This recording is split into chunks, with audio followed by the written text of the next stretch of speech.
saw it coming at us. Well, the wind was blowing the other way. It was heading towards us. Yeah. Well, we got a mile. Just all of that land up there, just like, oh man, it's really worried about it, like dirt bikes and four-wheelers and stuff, just dragging all up there in the weeds and. I can get to the tree. What was it working? Yeah. That way. You're smart. Yeah.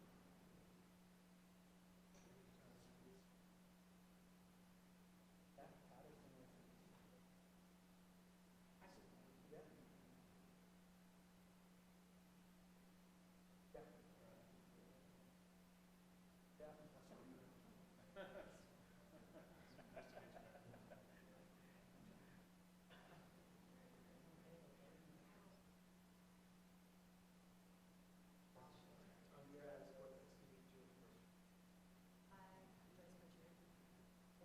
This is my father, my stepmom.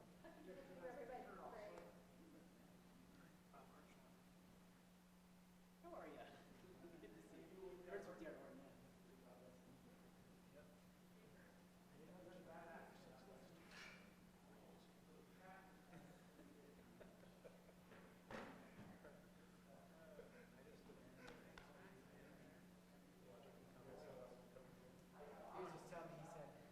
don't be on it. I think our last time, the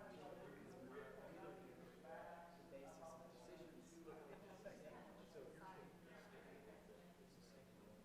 Oh, yeah.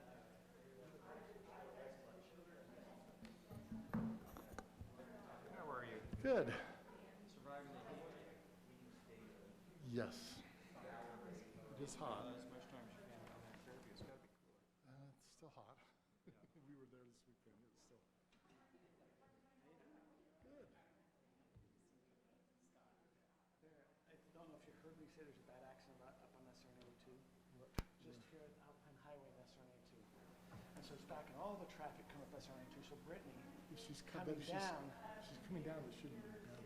Well, she didn't know because it's here or there. They wouldn't. She'd have to go back to the east-west corridor. Oh, okay. This is where the east-west corridor comes in. Yes. Yes. Yes. One of the many benefits. Yes. How's it going there, Scott? It's fine. It's not too bad.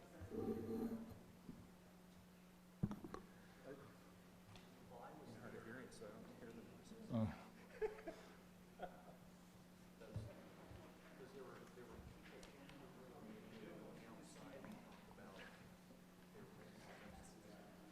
Anything updated from the? Okay.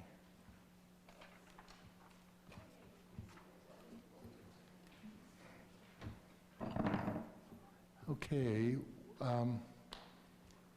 In the interest of time, we'll probably get started. I see a few residents here. I just want to let you know that the meeting tonight is a discussion between D.R. Horton and our council. If you have questions, just write them down. And at the beginning of the council meeting, we have public input. Feel free to make your comments there. It's with this smaller group, I could maybe make an exception, but it sets a bad precedence. Because if we have a big crowd, it just gets out of hand if we start going this way and that way. So we're going to ask D.R. Horton to come talk to us about the current plan for their project. And councils, feel free to ask any questions. The objective here is just to build understanding, right? And So Mayor, as they come up, I'd like to just go on the record that I could have, as a notice, what I call notice of interest, that D.R. Horton about 8 to 9 months ago did make an offer on some property that I own. We did not move forward with any purchase agreement or anything. I don't see a conflict just because we're not actively negotiating, but I wanted that to be known. okay, and that's noted and appreciated. If you'll go ahead and start the conversation. Awesome. We'll Sounds good. Thank you, Mayor. Appreciate that, the introduction, and city council members. And we appreciate the time that each of you have spent, especially you, Mayor Mann. You've spent a lot of time meeting with us and working through questions that we've had, and also involving some of your staff to help us. I think everybody kind of knows where our project's at. I don't know if I need to set the table at all, or we've okay. Does anyone have any questions where this is at and where we're at in the process? Excuse me, can I have you restate your name for me, please? Scott Bishop with D.R. Horton. Thank Thank you, you. Scott. Yeah. So I think they all do, but just to be clear, last week, Lehigh City Council approved the area plan that included this concept plan for the northeast area. D.R. Horton has submitted an annexation request with Lehigh. They haven't put it on the agenda yet, so there's a clock that will start when they do. So they're going to talk to us.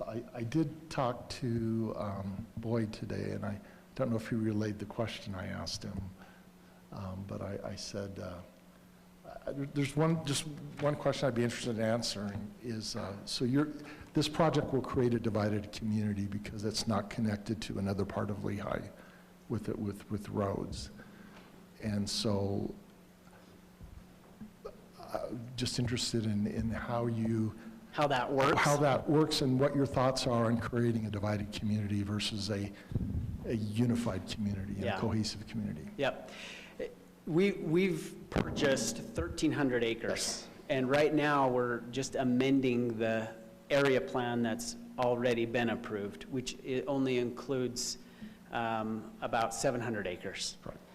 And so there's an additional 800 acres that goes up and around and comes down, and So most of that would be Draper, right? Right, is in Draper. Our plan is in hopes to get all of that down into Lehigh, all 1,300 acres, which it will then all connect and touch. And as we get that, that's our hope, is that all happens, and then that'll allow us to have connections, and it'll all be connected and tied in together. But you don't have rights to build a road east-west, right? Not right now. Okay. Yeah. Even if you had all the land? Well, we'd have to work through Draper, and get all of that right now. So as of right now, we're not saying we've got that figured out and done. Okay. But we've got that option, as well as working with Micron or Texas Instruments. We've got some verbal agreements with them that they'll work with us, but we don't have anything solidified as well that we can maybe cut straight across and through. That's our first hope. And that would be, for me, the connected community. Yeah, it'd be awesome. The circuitous route is not really connected, from my point of view. Yeah, yeah. So that's the plan there, and as you said, Maria, the concept plan of our area amendment was approved in City Council last week through Lehigh. This section, of course, is approved conceptually if annexation takes place and works well through there. I've shared this plan. I think all of you have probably seen it. We have made some additional adjustments. This is the one that was actually approved, where you can see that we moved some of our higher density even further away from existing Highland City residents, and put some larger estate lots, full half-acre lots surrounding them, and spread them out just a little bit. One of the other things, Mayor, that you wanted me to let you know is count on pods. Yes. And what we've got right now, that active adult area is about 39 acres of land and 249 units. And the estate, which is our half-acre and larger lots, covers about 45 acres, and we've got about 77 lots of those. Our emerald homes, which are like third acres, probably, is the average. It's 2.7 units per acre. So it's a little larger than third acres. The emerald we've got is about 36 acres, and there's 95 of those units.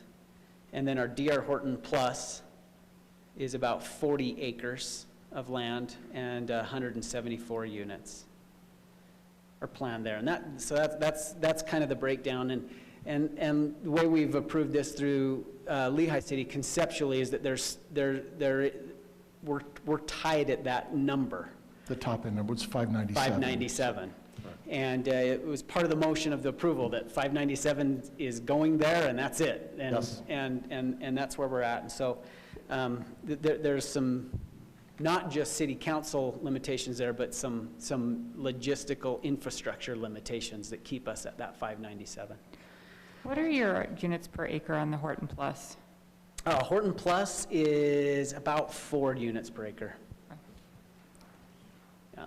And are those townhomes, single-family, condos? All single family. All single-family? Everything on this side is single family, except for the active adult will likely be some twin home product in there.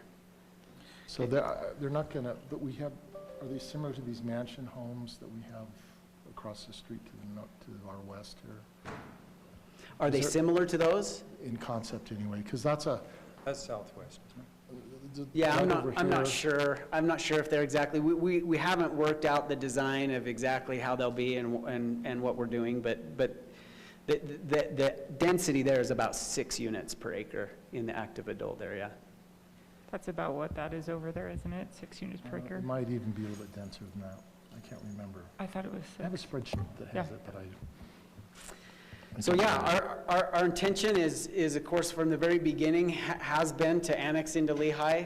Part of that came because that's where when we purchased the land, we already had approvals through Lehigh. We already had some density there, and so we honestly never even thought of annexing into Highland.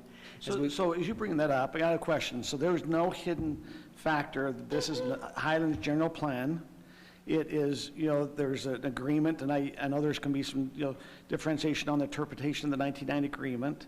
There's been discussions back and forth. In 2009, it appeared Lehigh was working with Micron. So Micron bought it after the 99, or before the 99 agreement. So Micron owns it. 99, there's an agreement entered into with Highland and Lehigh. Yep. And And it specifically states that 109 acres is to come into Highland. So the property owner, Micron, which now you take over the position, is known. So when you say you didn't know, it's either poor due diligence or you did know. And I'm just saying, so there wasn't known that there was 109 that was leased in that annexation or at least in the Highlands plan. Yeah. And so because you're going to bring up about property rights. And I think one of the things, I don't look that we hurt property rights of the property owner because it's known. You knew that this was happening. So I didn't know, Kurt, so I appreciate you asking me if I'm being honest with you today, and I am. I am being honest with you. I didn't know. So is that poor As due we went through diligence? that process, I'm not sure. yeah, we should have done maybe a better job of due diligence right at the beginning. But as we worked through with the city, we did, City of Lehigh, they had all of this already approved. And I think in their minds, they had this agreement, but then Highland had given them a letter saying you can annex it. And so they, in their minds, thought, you can't annex it into Lehigh. We've already got acceptance to do that. And so that was the plan moving forward. When we did submit our annexation application, they said, hold on a minute, this is different than the agreement. And so you need to work a little bit with Highland City. And then, of course, we've gone down the road of those agreements and I'm not sure, things have changed a and I little bit that appreciate way. Scott going through this, but so as we look at the 2014, is D.R. Horton's opinion that they'll then abide by? Because if you said there's a letter that you understand was in place, that Highland in that letter, my understanding says, if it was half-acre lots that was on that 109, that they would consider, doing that. Is that what D.R. Horton's stance is if Highland agrees that 2014, then D.R. Horton would then abide by that letter? Is that my understanding? So that was what Lehigh asked us to do. And so we said, yeah, look, we can do that, 2 units per acre there. And then we can use the rest of that density in other areas of Lehigh. Let's go talk to Highland and see if that's, what they would like done. Let's present them our plan of what we'd like to do and see if we can work together with the cities to make that work. So that's where that came through. Let me just jump in here, though. My opinion, though, the 214 agreement, although it was signed by the mayor, it was never done after a vote by the council. It was a discussion, but there wasn't a formal motion. I don't think it's a legal agreement, in my opinion. And I think Lehigh really liked the 1999 agreement when they wanted to annex the west side of the Dry Creek Lake. So now they don't want to continue on following that agreement in this area that should be in Highland. And I haven't talked to one person in Highland that thinks it's a good idea for this to go into Lehigh, because until you get all that stuff annexed from Draper, as the mayor brought up, you're not going to have a connection. So all the stuff's going to come down Highland roads. And I think it's going to be nothing but trouble long time for Highland residents. And, you know, I've always worked to kind of maintain the boundaries of Highland. And I would like to see this part of the portion to be in Highland. Now, D.R. Horton's a big company, and I don't think it's an impossibility for you to work with two different cities. So that's kind of where I'm standing, because I'm not here to help developers make money. I'm a capitalist in things, but I'm here to represent the citizens of Highland. And I promise you, no one's going to like this. It's going to cause us long-term problems. So I would ask you to consider annexing into Highland, and we'll work with you. But I just think this is a problem that's going to be a problem long-term. And I don't want to be part of a long-term problem for Highland if I can avoid it. The other thing is it opens up the north end of our city where it needs to be developed, and it has it's in the annexation plan, but there's nothing from keeping Lehigh from going up across the top of the city. This opens up a Pandora's box, in my opinion. So I would request that, I'm personally going to fight the annexation by Lehigh. And I'm hoping other members of the council will stand up and support. I know of the candidates that are running for city council, 4 of them live in that area, and they're not going to support this annexation either. So, you know, we'll work on density and stuff with you, but this needs to be in Highland, in my opinion. I understand. Yeah, we've, as we've gone through this process, that opinion has become made known to us more and more as we've worked through it, and we've tried to look very carefully and very objectively, and I hear and understand and recognize your comment of all of the people that you've talked to in Highland want it to be in Highland, but we don't want it to be in Highland, But that's where it comes, what I call known. You knew when you bought the property that this was supposed to go into Highland. It was known. So I recognize as a property owner, because, you know, when you come in, we want to be, you know, kind to a property owner. But when you come in and you understand that there's a certain expectation of that property, that's known. Now, if they didn't divulge that or disclose as due diligence, that would be between you and the property seller. But I'm just saying, Scott, I have a hard time and I'm just being very blunt and open on this. You know, the other concern is I know there was a letter from D.R. Horton's attorney stating, hey, in that 99 agreement, there cannot be a binding of a future council. And I recognize the concern that can have. That will be between some attorneys. But I will now state that Paige Albrecht on that city council, I met with her and I have an email where she says, thank you for abiding by the 1990 agreement just 2 years ago. I have their city engineer, that's the one that sends the city the 99 agreement and asks us to abide by it at Dry Creek within the last 2 years. Well, that's the current city council that's now, and that's what they made a decision that Scott brings up with the Dry Creek Lake. They sure like Highland to be good neighbors and move our boundary, but when we ask them to say, we have an agreement, will you honor the agreement? And I don't know where Lehigh's going to be all at on this. We've not seen the annexation request. We don't know exactly what their disposition is on this. But that's a concern for me as a council person from Highland that was the person that represented Dry Creek. And I understand maybe it's my own situation here, and maybe you're getting my repercussions of it, but I'm going, we were good. I sold it to the council in '98 to abide by the 99 agreement. Lehigh came, we've been good neighbors. I think we've had good relations. I'm having a little problem now when Lehigh's coming and saying, hey, you know, that 99 agreement doesn't exist, but it did 2 years ago, and it renewed, by the way, in May of 2020. If they didn't like the agreement, there was clauses in there that they could get out of the agreement. This current council knew about the agreement. They asked us to abide by it. They don't like the agreement. They could have just last year said, we don't want to abide by it. Now, I understand there's legal aspects, and I want to hear as we go through, because one of the things that when Mayor Mann and myself met with you last week, we want to understand what the cost difference is. You know, we are concerned that, you know, you have to, you know, do 2 different infrastructures. That's not necessarily our concern as much as what yours is, because, but that's, you know, some things, I think you sought out some things, so you might be able to help educate the council on some of that. Sure.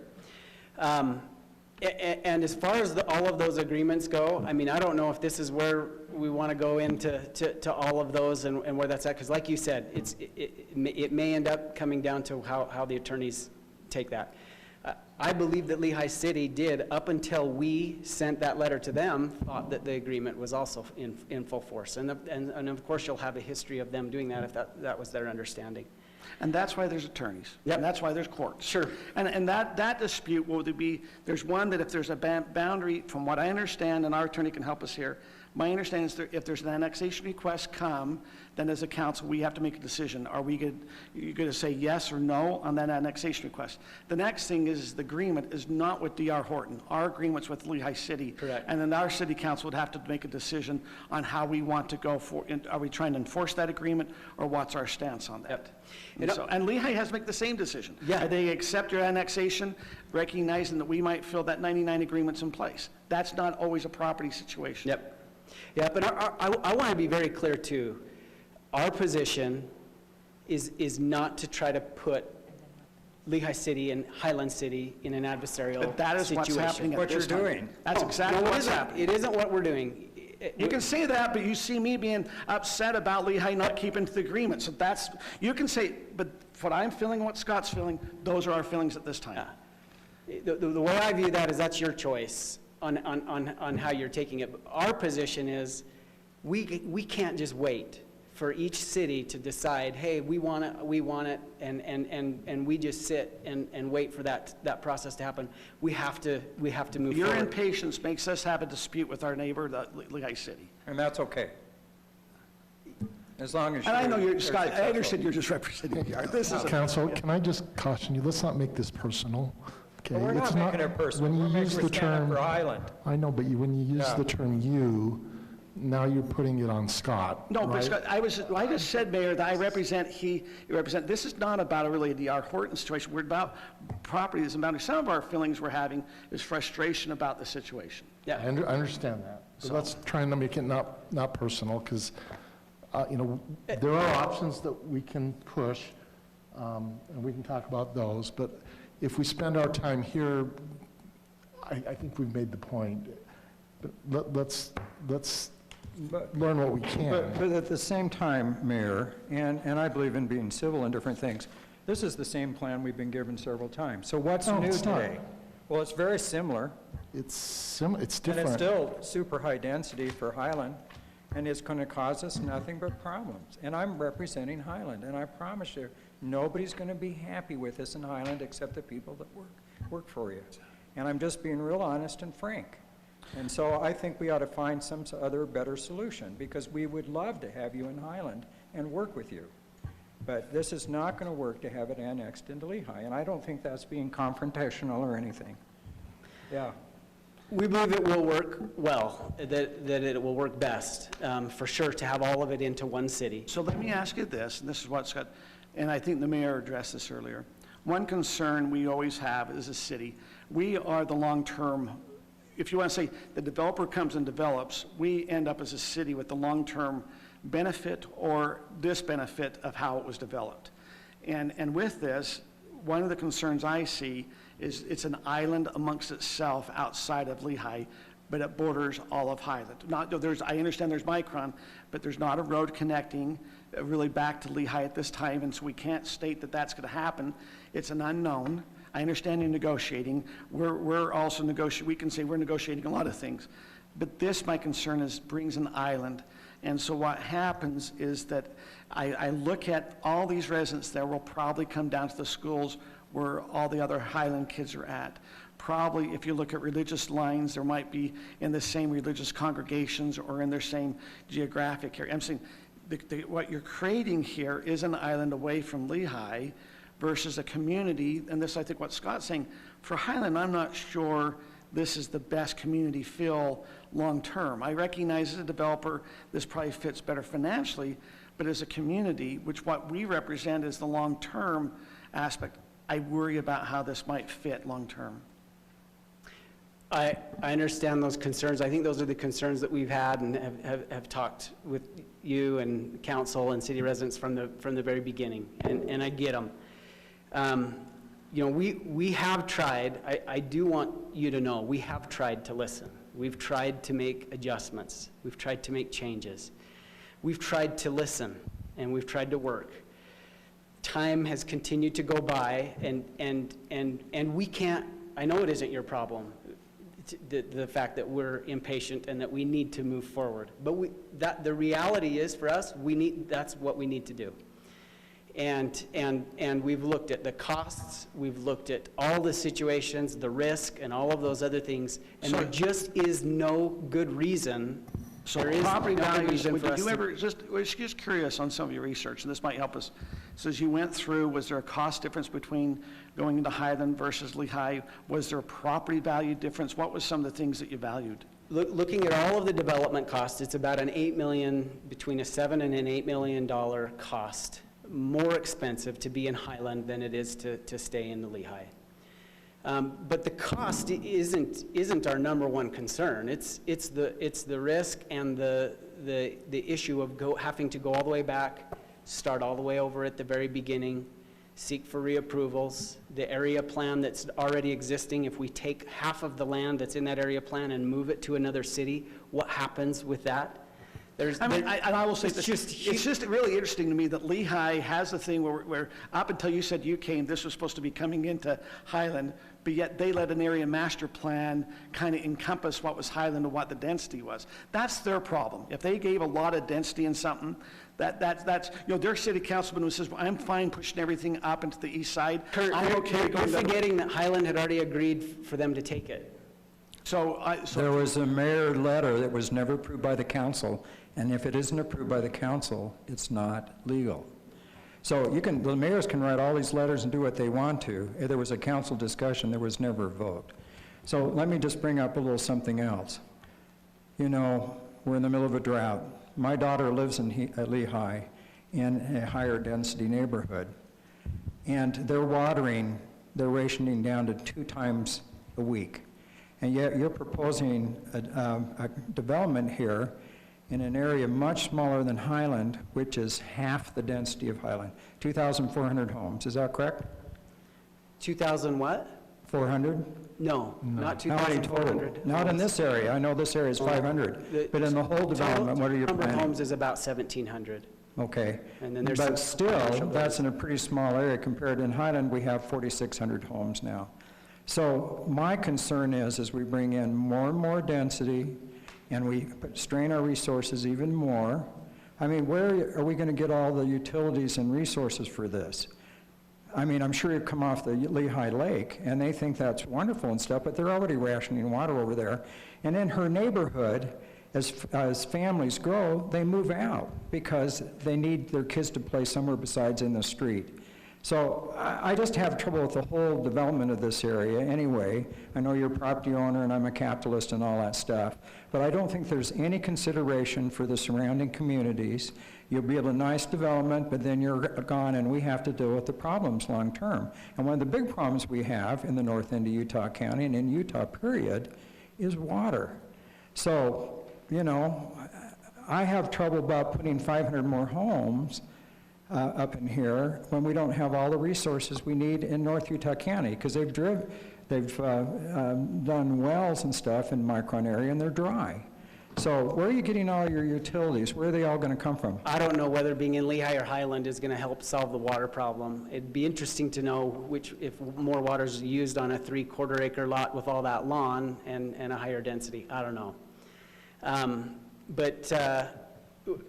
Can I? I guess all I'll say of where we're at is we're here to try to listen and try to learn and try to, but it sounds like we're just at an impasse at this point, and we'll just continue to move forward and do our best. And if you have any other thoughts about things we could do or adjust, I'm happy to take emails or phone calls outside of the meeting. But I don't think we're doing anything productive here. I'm able to share anything that you don't already know and where we're at. I was hoping to get some collaboration, but we'll just keep moving forward. Scott, Yeah. let me ask you a question. On the parks that you have listed here or shown, Are all of those HOAs, is it, some of those, are they going to be city maintained? Some are city maintained. On this side, it's probably about 50/50. So That are going to be city-owned parks and trailways versus HOA private-owned Right, parks. so that amenities. piece that starts at the church and goes north, that'll be a city maintained, because that'll have a trail in it. Yep, that long linear park, it's about 250 feet wide and runs all the way up there, and then there'll be, the green space at the very top is a trail corridor, and it runs over to this park on this side, which will be a city trailhead park as well. Okay, so that's what I was saying. The internal ones will be all HOA maintained. Yep. That was my technical question. Brittany, did you have any questions for them? Kim?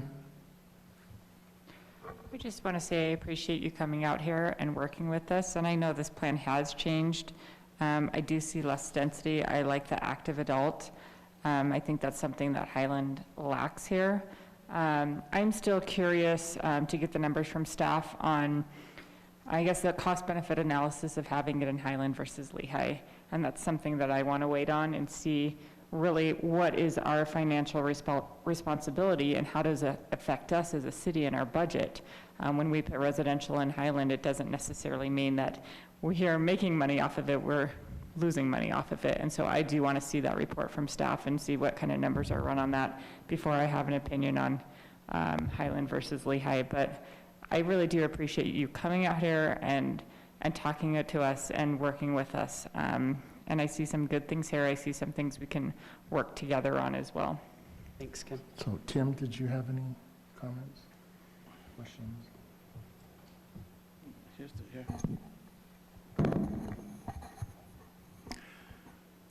I don't need to repeat the points that Scott and Kurt made. I completely agree with them. I don't like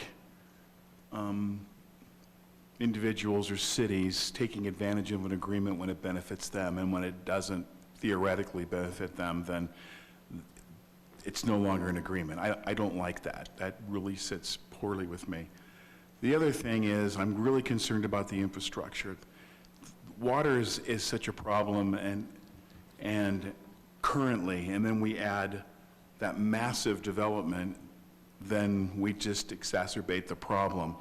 And then I'm really concerned about traffic.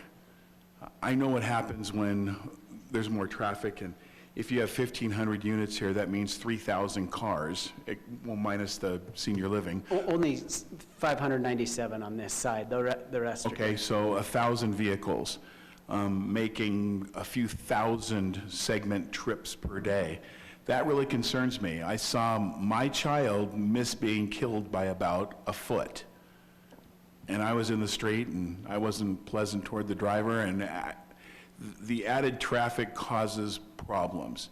It feels like SR 92 and especially Highland Boulevard are at a point of almost failure, almost an F rating, but somehow the rating is there to continue. I don't understand that. I don't understand how Highland streets, and we take that infrastructure burden upon us, and then you and then Lehigh get the benefit from it. So these are things that I don't like. I'm with Kim. You're standing up here and taking shots right and left and from us, and I appreciate that. I really do. I appreciate the fact that you're trying to create something nice. I'm with Scott. I'm a capitalist. I want people to be successful, but it can't be at the expense of Highland residents. But thank you for being here, and those are my thoughts. Thanks, Tim. So I'd like to say something else. First of all, I apologize if I've come across confrontational. I feel strong about protecting our borders. And as I said earlier, I really haven't had any citizens come say, hey, this is a good idea. But I do have a question. You have quite a bit of area in green that's marked as parks. How many acres is that? I don't know on this side. Just make an We're at a estimate. concept plan right now, right? It is just at concept plan right now. I don't know. So this is 189 that you've got pictured here. Would 20% be Probably. so that looks to be maybe even a little bit low. That would be The conservative. mayor asked about whether HOA or city maintained. How are you going to irrigate all that area? And maintain it so it's nice, or is it just going to be xeriscaped? I mean, what is the plan? A good portion of it is going to be left native and natural. In fact, most of the city park areas will be left native and natural. There's already a lot of scrub oak and vegetation that's in those places that's fairly dense and can stay where it's at. We'll just be putting trails and a few amenities through there. So it's just going to mainly be trails and just conservation areas and different things? Mostly in the city parks. So the internal stuff that you have, like where the clubhouse is, that'll be... That's where we'll have clubhouses, pools, pickleball courts, pickleball. all of that, all of those amenities that. Do you have any idea how big the clubhouse green is? No. Now, Scott, at one time you mentioned there'd be a clubhouse for the active living, but also maybe for, was it for the Horton Yeah, Plus area? the active adult area will have its own amenities and HOA and clubhouse and pool and things, and then there will be another one for the other part. So I the guess coming subdivision. back to what Scott was saying, so clubhouse will be one HOA. Horton Plus, would it be also the Estates and the Emerald that you're thinking are all part of the same? It'd be a HOA? master HOA with sub, but yes, they'll be separate, is the plan right now. Again, we're still very early concept stage. So, and the estates would also be in an HOA? Yep. So they all have their own HOA or... There would be two, is our plan right now, two total, one for active adult and one One for that the would be an rest. umbrella for the rest. Okay. And then on the roads, it's almost certain that some kind of a signalized intersection or a roundabout would be required at least at 11.8. Yep, we have engaged a traffic study that's already being done and to make sure we know what improvements would, if this went in, what would need to happen to keep the roads safe and improved. And you would properly. participate in that? Okay. Then, Scott, it is, I think there was comment, I have seen several different radiations, and I have talked to several residents up here, or gotten emails. They are appreciative of the states coming up along the borders. That makes so I recognize the original concepts did not have that. They are appreciative. I noticed, one of the things I noticed with this new concept is the road is a little bit, if you want to see where our Dry Creek Estates are at, is the roads there. But I think and I remember we talked a little bit about last Tuesday, what do you feel the gap when we look down here and see that grass or xeriscape there? How much of a gap do you think there's going to be between the backyards there in Dry Creek Estate and that road? Our thought was, and as we talked to a lot of the residents, is that 108? That's 118. 118. As that continues eastward, we were going to try to match that same profile, same look match and curving same down. feel. What I'm saying is between those homes, you show a little green space here or xeriscape or natural vegetation. Do you know what type of? I don't know the exact width that we've had, but I think the intent is just to have a good-sized planter strip that there can be some buffer in there between their fence and the actual sidewalk and road. And I appreciate you wanting to say, what is it you feel that need to be known from Highland? The legality aspects, we'll go, just kind of check that out. What of this plan do you think we need to know as a Highland City Council that you wanted to make sure we understood? Really, I was here to listen to see if there was other ideas or thoughts or concerns. I did want to let you know that as we've looked objectively at both cities, we still, and today is no different, haven't received anything that makes us want to be in Highland. There just isn't a good reason for us to do so. And so as we're looking at our options and have been waiting to try to kind of work through this process and try to see if we can figure out how that goes, our choice is at this point to move forward with our annexation into Lehigh. Have they given you any indication if they're to accept that annexation? Formally or just in private meetings or? Have they given you a written notice that they will accept it? No. I will tell council that I heard from Mayor Johnson, who said he and his council are going to accept it. So that's what I was told by Mayor Johnson, and he said he spoke with his council, and he said they were. We've just submitted the application. Again, we've waited at Lehigh City's request, until we kind of work through some of these things, you know, and then as we, you know, looked at these agreements legally and figured out where they're at and where we all believe that they are, we waited still to kind of work through this and see if we can go, and at this point, we're moving forward. So you believe that you've kind of, anything that need to be worked out, you believe has kind of been feathered out and you're ready to move forward? Yep. Unless we have any other specific requests for them. You know, as you go along, you know, one of the things that I've always loved about Highland is a parkway detail. And that means it's along the roadway. Everything just doesn't buffer up to the back of the thing. There's a little bit of a buffer there.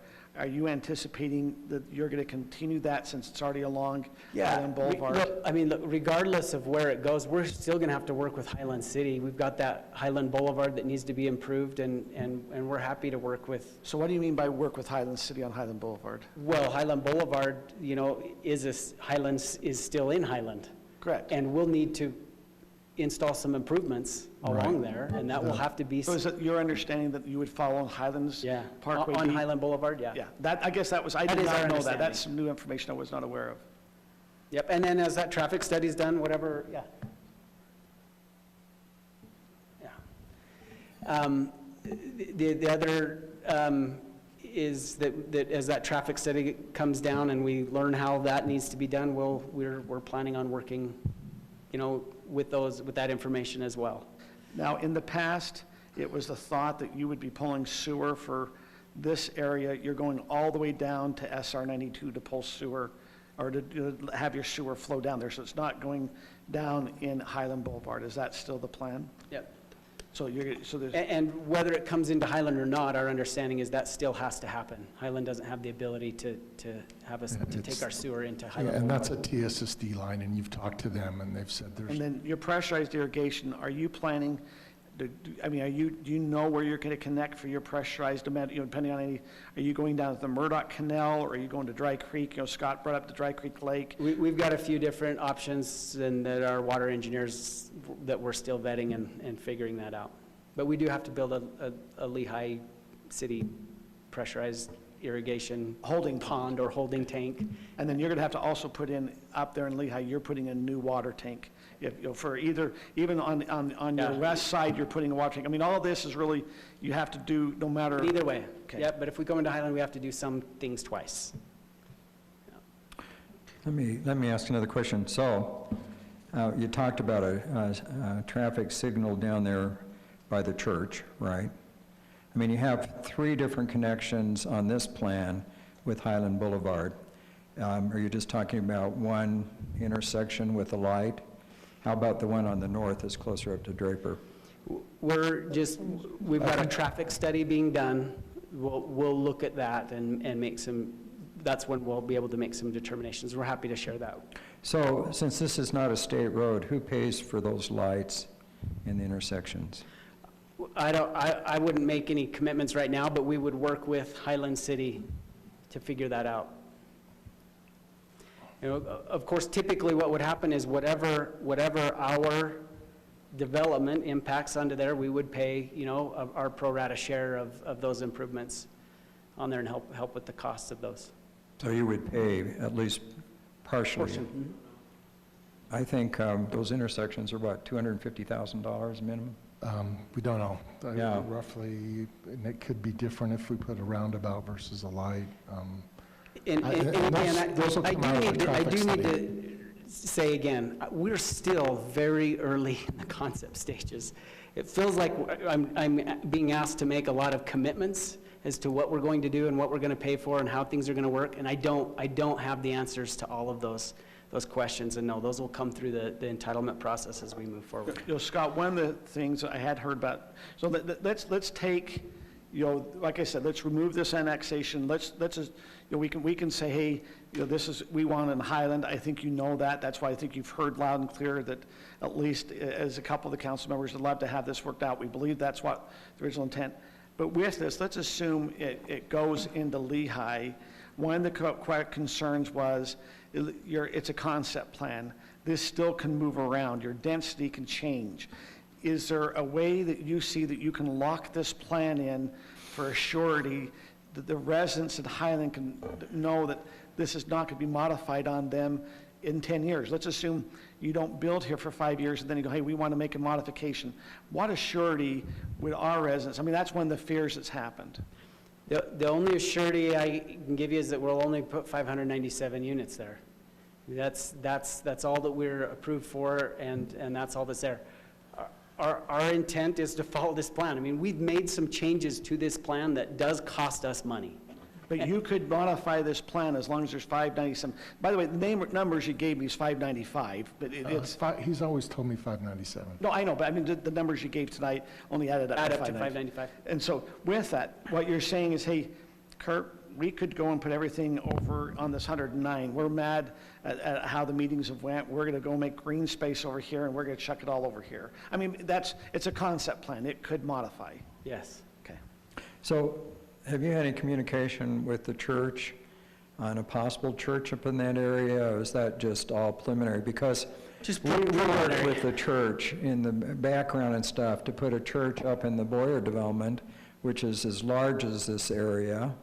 And they basically said they weren't building new churches unless there were 4 wards and everything. So, I mean, you have a concept plan with a church here on Highland Boulevard, which is nice, and I think the people in Highland would like that, but you don't have any commitment at all for anything like that, is that correct? No commitment at this point with the church, but we know we're going to need a building in there. And So if the church isn't committed, how do you know you need a building? all right. I mean, that's an assumption. It is an assumption. We assume that they're going to need a church building there with 600 homes. I mean, I guess I would say, and I also, Kim, I appreciate you coming, but I also share the concerns of Scott and Kurt, and I think that if you look around and you see how, you know, we've still got area in the north that looks like, or in the northeast that looks like it will be developed, and, you know, we have that Boyer development on the south, which I feel like we've worked really well with that. So I think you can probably see that we're getting kind of pinched from every side, so I'm sure you can understand us wanting to make sure we have what's best for our residents. I mean, I guess you're saying that we're asking you for a lot of specific commitments right now that you're not able to get. And I understand that, but when you come in and tell us that you want to be in Lehigh, then it kind of puts us on the defensive of wanting to influence for Highland however we can. I understand. Yep, I get that. I understand the position that you're in and your desires and what you want, and We have to protect our boundaries. I mean, that sounds like we're city-state, but we're not. But, you know, long-term, these things cause us a lot of problems, and we have to deal with the negative things. thank you. Our time's up. I need to go. You need to run. Yep, Thank you for appreciate your coming time. here. Thanks Yep. for being patient and for modifying your plan. Okay, council, we have, a meeting starts at 7, so we have a 10-minute break before the rest of the meeting. Again, thank you, and I appreciate Stan staying to, for the comments in the next part of the meeting. All right, and so residents, if you want to just talk to council members, or if they want to talk to you, or, we have 10 minutes, so we're officially off the record, right?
6. I'm tempted to let this run. Are you okay with that? Are you okay with the meeting running starting at 8? Because we're having a good discussion. I think let it happen. What's that? This discussion, as long as it looks productive, let it happen. And to be honest, they were quite reasonable, yes.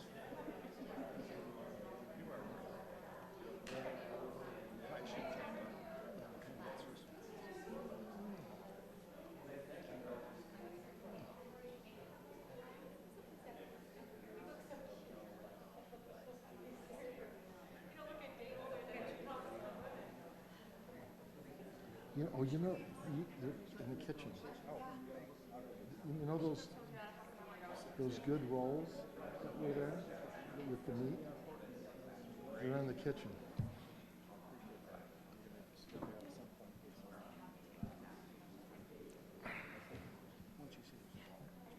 Okay.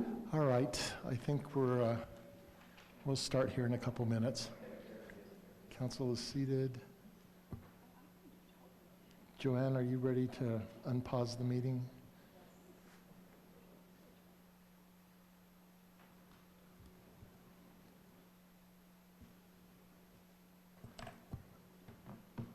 Let me know when we're ready.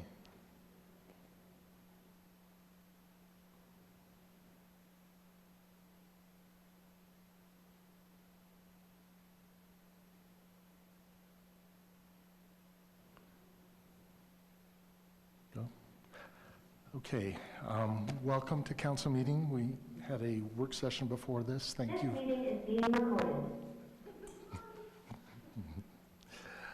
Again, welcome to council meeting. We had a work session before. Thank you to D.R. Harton and residents for being here and participating in the after-meeting discussion. That was a good one. That's why we let this run a little bit late. My apologies to those that were waiting for a normal time. We had some good discussions going on, and I thought I'd let them run with the concurrence of council. We will start the meeting. I will do the invocation, and Kim will lead us in the Pledge of Allegiance. Okay. Our dear Heavenly Father, we are grateful for the many blessings we enjoy, for the community that we live in, for the kind and caring residents that live here. We are grateful for the service of our members of the council and those residents who choose to get involved. We ask for thy blessings to be upon us this night, that we will have a productive meeting, that we will be open-minded and listen to each other. We ask for a blessing on our community and our state, that we will get moisture that we need, and that we will be good stewards of what we have. And these things we say in the name of Jesus Christ. Amen. I'll stand for the Pledge of Allegiance. I pledge allegiance to the flag of the United States of America and to the republic for which it stands, one nation, under God, indivisible, with liberty and justice for all.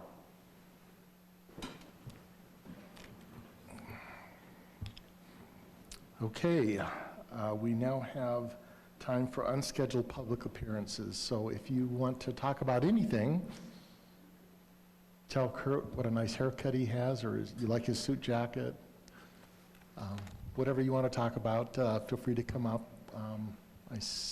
Just come up, state your name, and you have 3 minutes. I'm Craig Shields.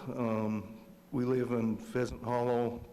We're exactly across the wall from the new road, and you might remember my wife presented 4 weeks ago, just commenting on how nothing had been done on that side. I want to report the city's doing very well with the crop of weeds, has not dealt with any of the issues there. We're keeping the weeds down for part of it. So congratulations on being able to do that. But we are tired that it's not being dealt with. I sure appreciate that we can get something done there. Okay. Our new Public Works Director, City Engineer, is here. I don't know if you want to make a comment on that. We typically don't, but if you have a And to comment. give credit, he did come over and meet with us. Okay. By way of update, I did meet last week with the contractors. We walked the property, looked at it. I talked to Charlene there just as we were passing, but that is moving forward towards getting that detention basin placed in rock, as we talked about, and also I talked to them about cleaning up the lots a little better when we come back.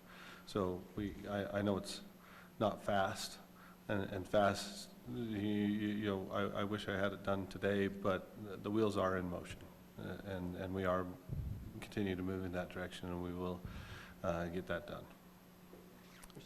Mayor, can I ask a question? Sure. So I think one of the issues was rocking the detention pond. Is that right? The retention pond, I guess it is, not a detention. Correct. Yeah, the plan is to place it in a landscape rock. Okay. And any work on maybe some sort of fencing or something there, is that coming along too? Yeah, I had actually asked the Shields to let me know kind of a preference on a fence color, et cetera. I was just waiting for pricing back from the contractor, to pull, because the fencing wasn't in the contract. And so I was just waiting for that back, and I was going to do a follow-up visit and talk about colors, et cetera. But we I are really planning to appreciate fence your it. meeting with the Shields Yeah. and working on this issue. Yeah, we are planning to fence it and to place the rock. Yeah, because if anyone in our neighborhood that really suffered from the construction of the road, it was the Shields. You probably have about 10 inches of dust in your house, at least. And, it's inevitable, but I appreciate any efforts the city's made to kind of mitigate some of these issues. So, And I apologize it hasn't happened sooner, but we are trying to get there, and we are working to get there, and we are committed to getting there. Okay. It's been a lot of months when building the road on the other side, and it's been exactly like it is for, at least 8 months? Covered by snow, part of that, but Mayor, do you mind if I ask a clarifying question of Andy? So where they're trying to do the rocking, if you want to say, to try to help get the weeds down, I believe there's also some empty lots that are next to that. What's kind of, I'm sure that's maybe a question I have is, what's kind of the plan, like you said? Actually, that's on the schedule to talk about. we're going to talk about it tonight. Yeah. oh, I didn't see it on the agenda. Well, it's in closed session, that's why. Okay. Okay. We don't publicize. Well, Thank you. not Any supposed to. other comments from residents? Anybody want to comment about the work session? Anything? Just so I'm on the record. Kurt, I want to comment on your amazing suit, since that's Lynn Oldham. I'm specifically going to be talking about the Micron area plan development. I live on the very tip, so I'm affected on all sides by this development. I really appreciate all of your comments. It was very nice, me and Joyce were saying. We could tell that you'd really been listening to our comments and concerns, so we appreciate that.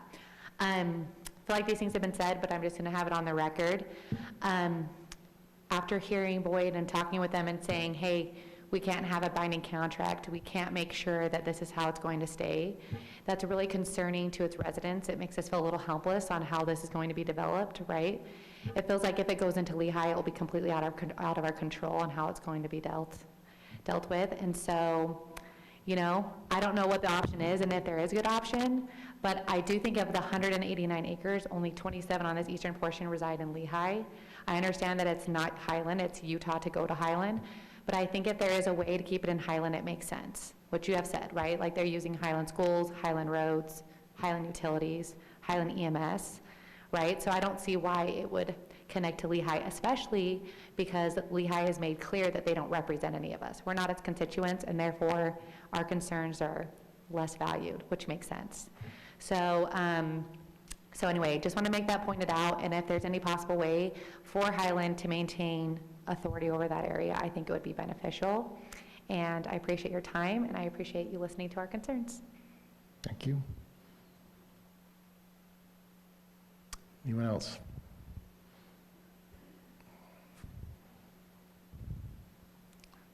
Remember to state your name. Sure. Hello, I'm Travis Quinn, Highland resident in Dry Creek as well. So back fence is along kind of the road that's planned in the Micron plan. So, I guess my thought, and I understand, D.R. Horton's position that they just took to Lynn's point that they're not going to commit anything on the concept plan, and they can't for various reasons.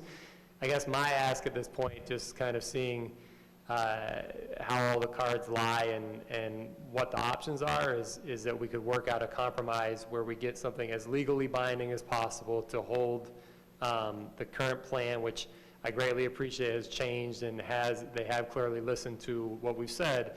But, in a trade for annexation, which feels to me like it's highly likely at this point, that they would work with us to get something as legally binding as possible within reason of things that have to change by law if they have to change in terms of lot lines and what could go in. And so at this point, in spending a lot of hours going to Highland or to Lehigh City and doing a lot of emails and everything else, that's my conclusion at this point. That's what I would ask the council to consider, and D.R. Horton to also consider and compromise when they don't have to be speaking publicly, to the council, and we could work something out on the, work something out on that front. So thank you very much. I appreciate your time. You're welcome.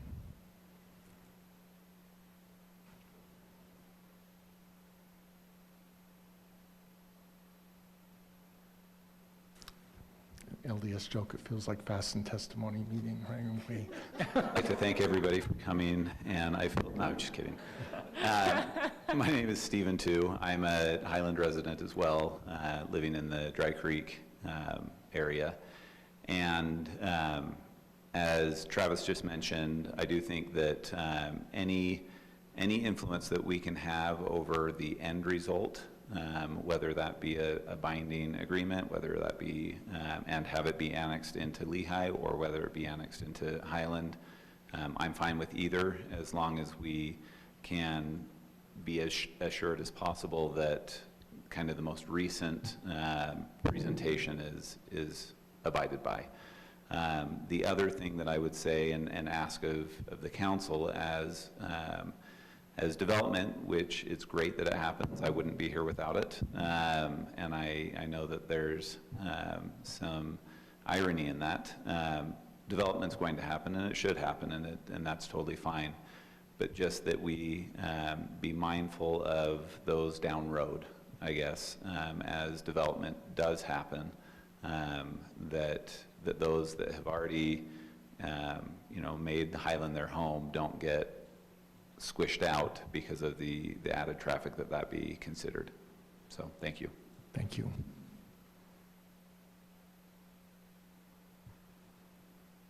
I'm Joyce Pritchard, and I don't want to be left out, but I live in the Dry Creek residential area too, and my backyard faces the east. So that's directly on Lehigh's current property.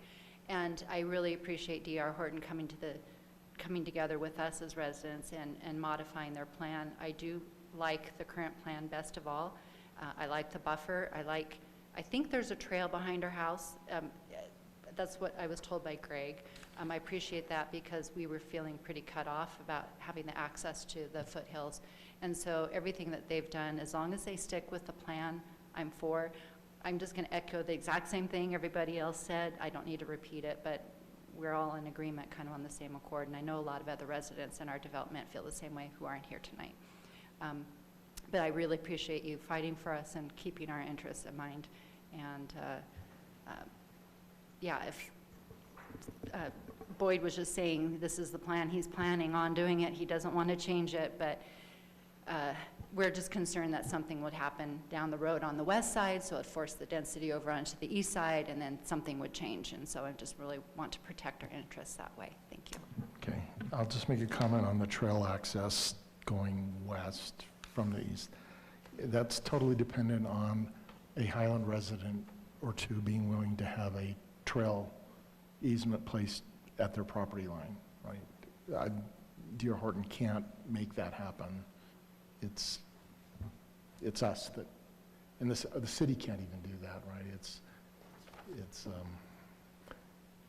Hi, I'm back. Yes. So if you're talking about the Hinkley's, he was open to having a trail access between him and the Muirs. But last time I talked to him, nobody has approached him since initial discussions about anything, so. So, and there wouldn't be because we're in a concept plan only, but as long as someone is willing to do that, then. I think they D.R. were, Horton again, they can't commit to anything, but they've said, we would be willing to do that. it would be nice to have that nailed down. I agree. Thank you. All right. Thank you. Anyone else?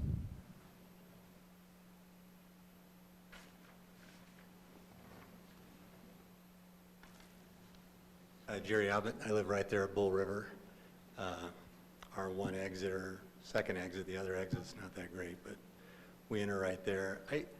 I've worked with Boyd in the past. I know that D.R. Horton can be a good group to work with. I'm mostly interested in how we're able to connect that island over onto the other side.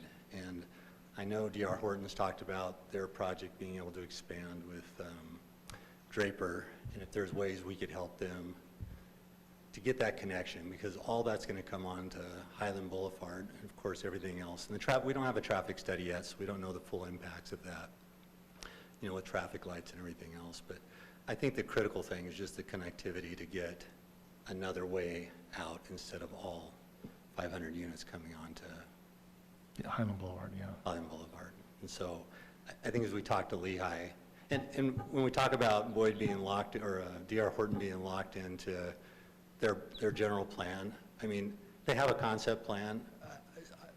I've rarely seen them, developers deviate from that.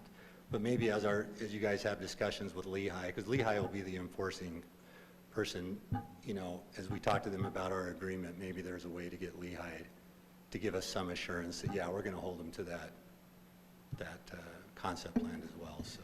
Okay. All right, thanks. Thank you.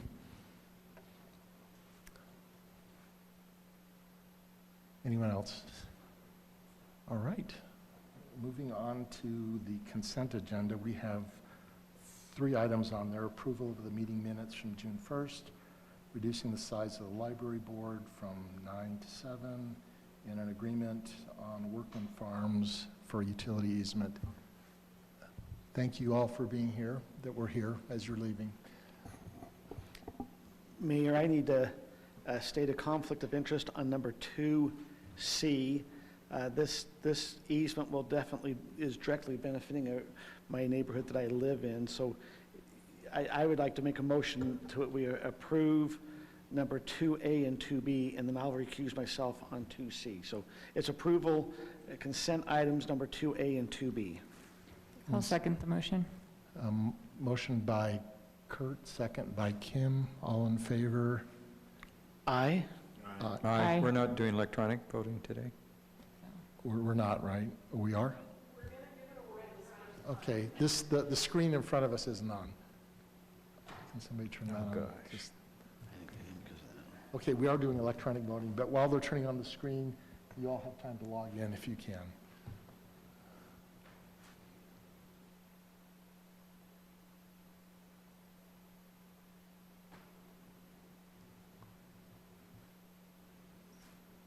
That's okay. We didn't need it for the work session. There we go. Oh, Lots of movies. council, we could watch movie and they would never know. Might be more entertaining. I don't have anything either. All right. Let's refresh. Okay, so we are ready to try. It's not up on our screen. Is there something else that you need to do to log in on the? Well, No, I'm asking the city staff. No. Okay. Waiting for the presentation.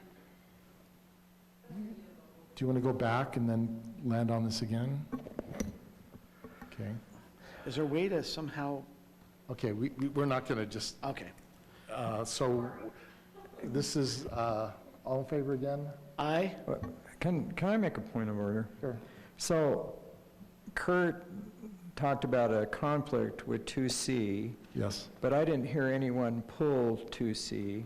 And yet we're approving the Well, he said consent we're- items A and B, but we didn't pull C. So just to make it even, I'll pull C. Okay. All right.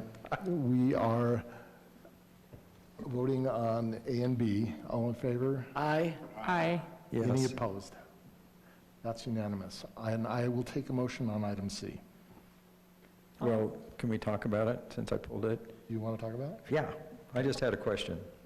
So when I was reading through the material and different things, and I support this, of course, but there was talk about the workmen's in the future connecting into the sewer line.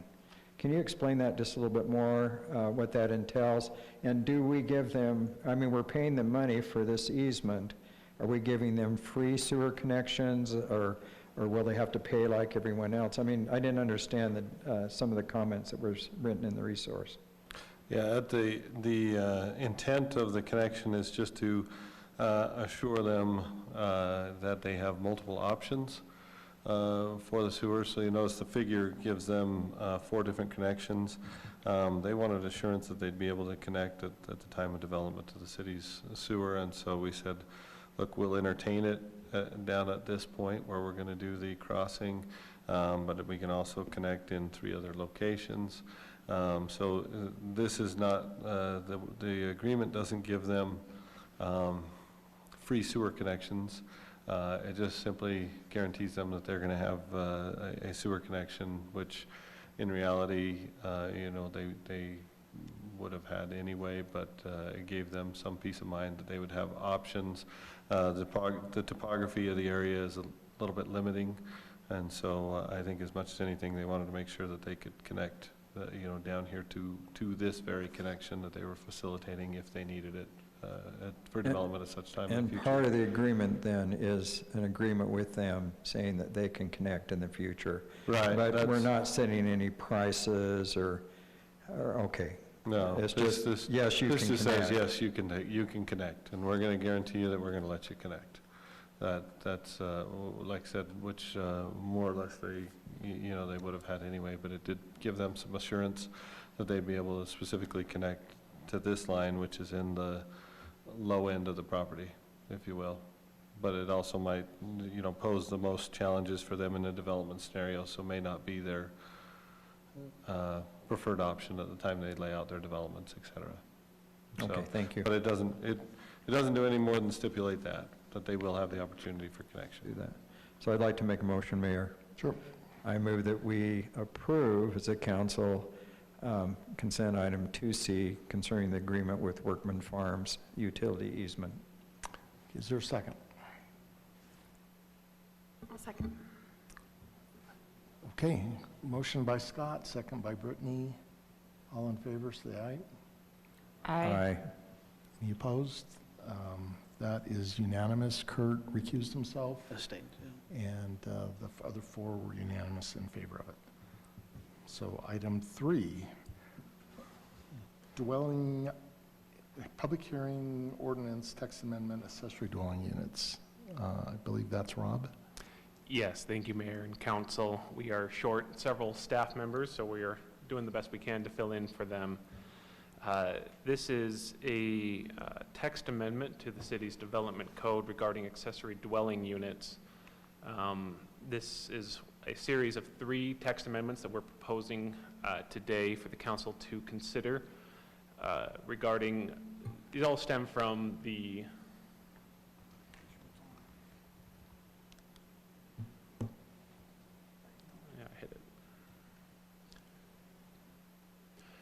all of the text amendments we're proposing today relate to the 2021 legislative session that finished last March or May. And so we're going through and updating certain portions of the city's code to conform to state code.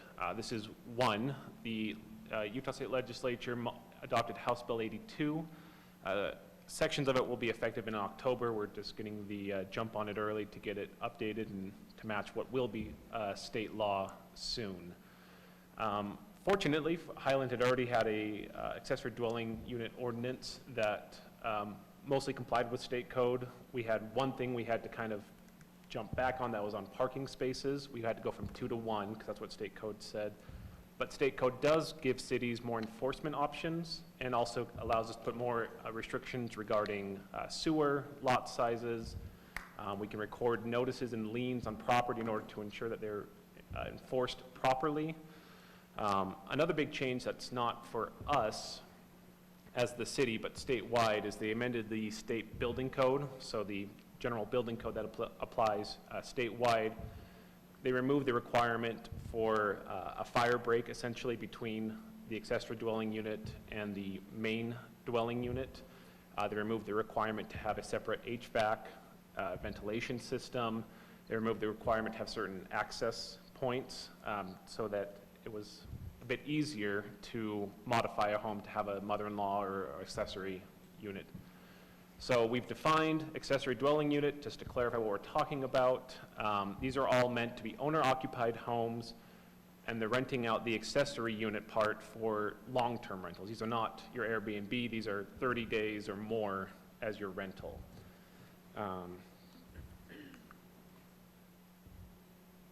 Yes? No, it's working. I think one other thing I remember from the state legislators, and I think it's in here, the utilities don't have to have a separate power and gas connection. It can be common to the home. Is that correct? Yes, we can prohibit multiple utility connections, just require them to figure that out on their own privately, but that lessens the impact on cities to maintain multiple connections or worry about that. We also can prohibit people from modifying their home to make it look, so you avoid having like a duplex type situation where it just still looks like a single family home. We might require a separate address or marker of some sort, just so the fire department knows that there's another dwelling unit in there, but otherwise it still looks just like a residential home. So we do 1 off-street parking. If it's a lot that's less than 6,000 square feet, they're not allowed to have it. They have to have sewer.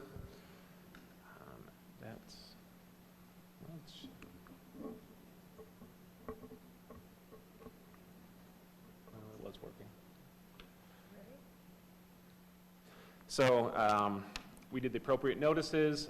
No comments I believe we've received. The Planning Commission considered this and held a public hearing. Again, no comments there. They recommended approval.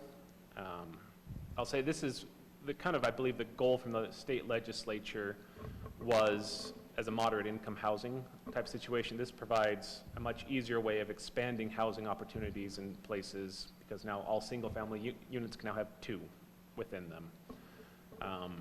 Again, Highland already mostly allows this. We're just kind of changing the parking and tightening up some enforcement options. So happy to answer any questions or address any concerns. So I have a couple comments, because I've been on the council and we've agonized and worked on the accessory dwellings. And this state law really loosens a lot of the requirements that we had, which I think were good requirements, although they did add expense to people who tried to develop accessory. But one of the concerns I do have, I mean, they're saying they only need 1 off-street parking. I hardly know anybody now that doesn't have 2 vehicles, even if it's a couple, because they both go different ways. So my concern is we're going to be putting a lot of parking on the streets. And that's a problem when we occasionally do get snow, and it's also a safety issue. I talked to one of the residents who's very concerned about accessory dwellings, and she says one of the problems we have, and we're saying this law lets us still require owner-occupied, but we have a lot of people coming into Highland, buying homes, and renting not only the main part, but the accessory part.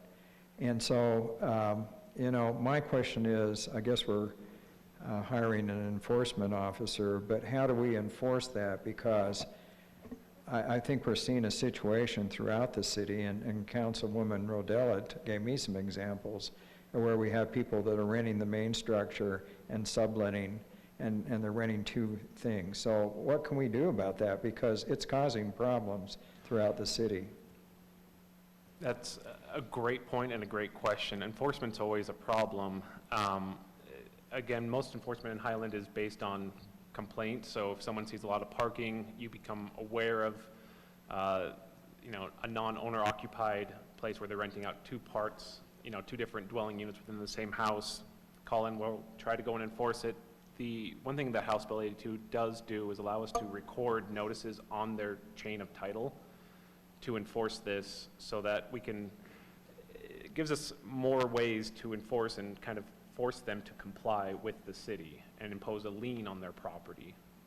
That wasn't an option we really had before, and to the extent that there are illegal dwelling units within Highland City, yes, there are, and there probably are in every city within Utah. How we handle it is we do the best we can. I think with the off-street parking, we are limited because state code now says we can only require one off-street parking. We can require, if they're going to retrofit a garage or something where there was parking that was required for that house already, and they said, we satisfied our off-street parking by our garage, and they retrofit that, we can say, well, you have to replace that. But we can't go further than that now under state law. So in some ways, that's kind of a moot question of what we can require in terms of parking. I mean, I agree it's going to be a problem. So let me ask one other question. Is there anything in this state legislation that prohibits us from requiring that if you have a main dwelling, and correct me if I'm not understanding our current ordinance, if you have a main dwelling and accessory dwelling, that they're required to have at least 2 garbage cans?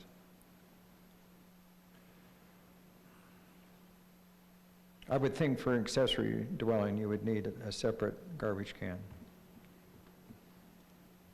I mean, could we put that into the ordinance if we wanted to? We theoretically could. Nothing prohibits it. It says that we're allowed to prohibit additional utility connections. So we do that because I think that's easier on the city to manage. For garbage, we could treat it as you shall get a second garbage can and pay, you know, the full rate for a second one rather than the second rate. So when people do things legally and apply for a permit for an accessory dwelling, that we could require them to have a second garbage can? If we wanted yes, to, if we wanted to. If the council wanted to go that direction.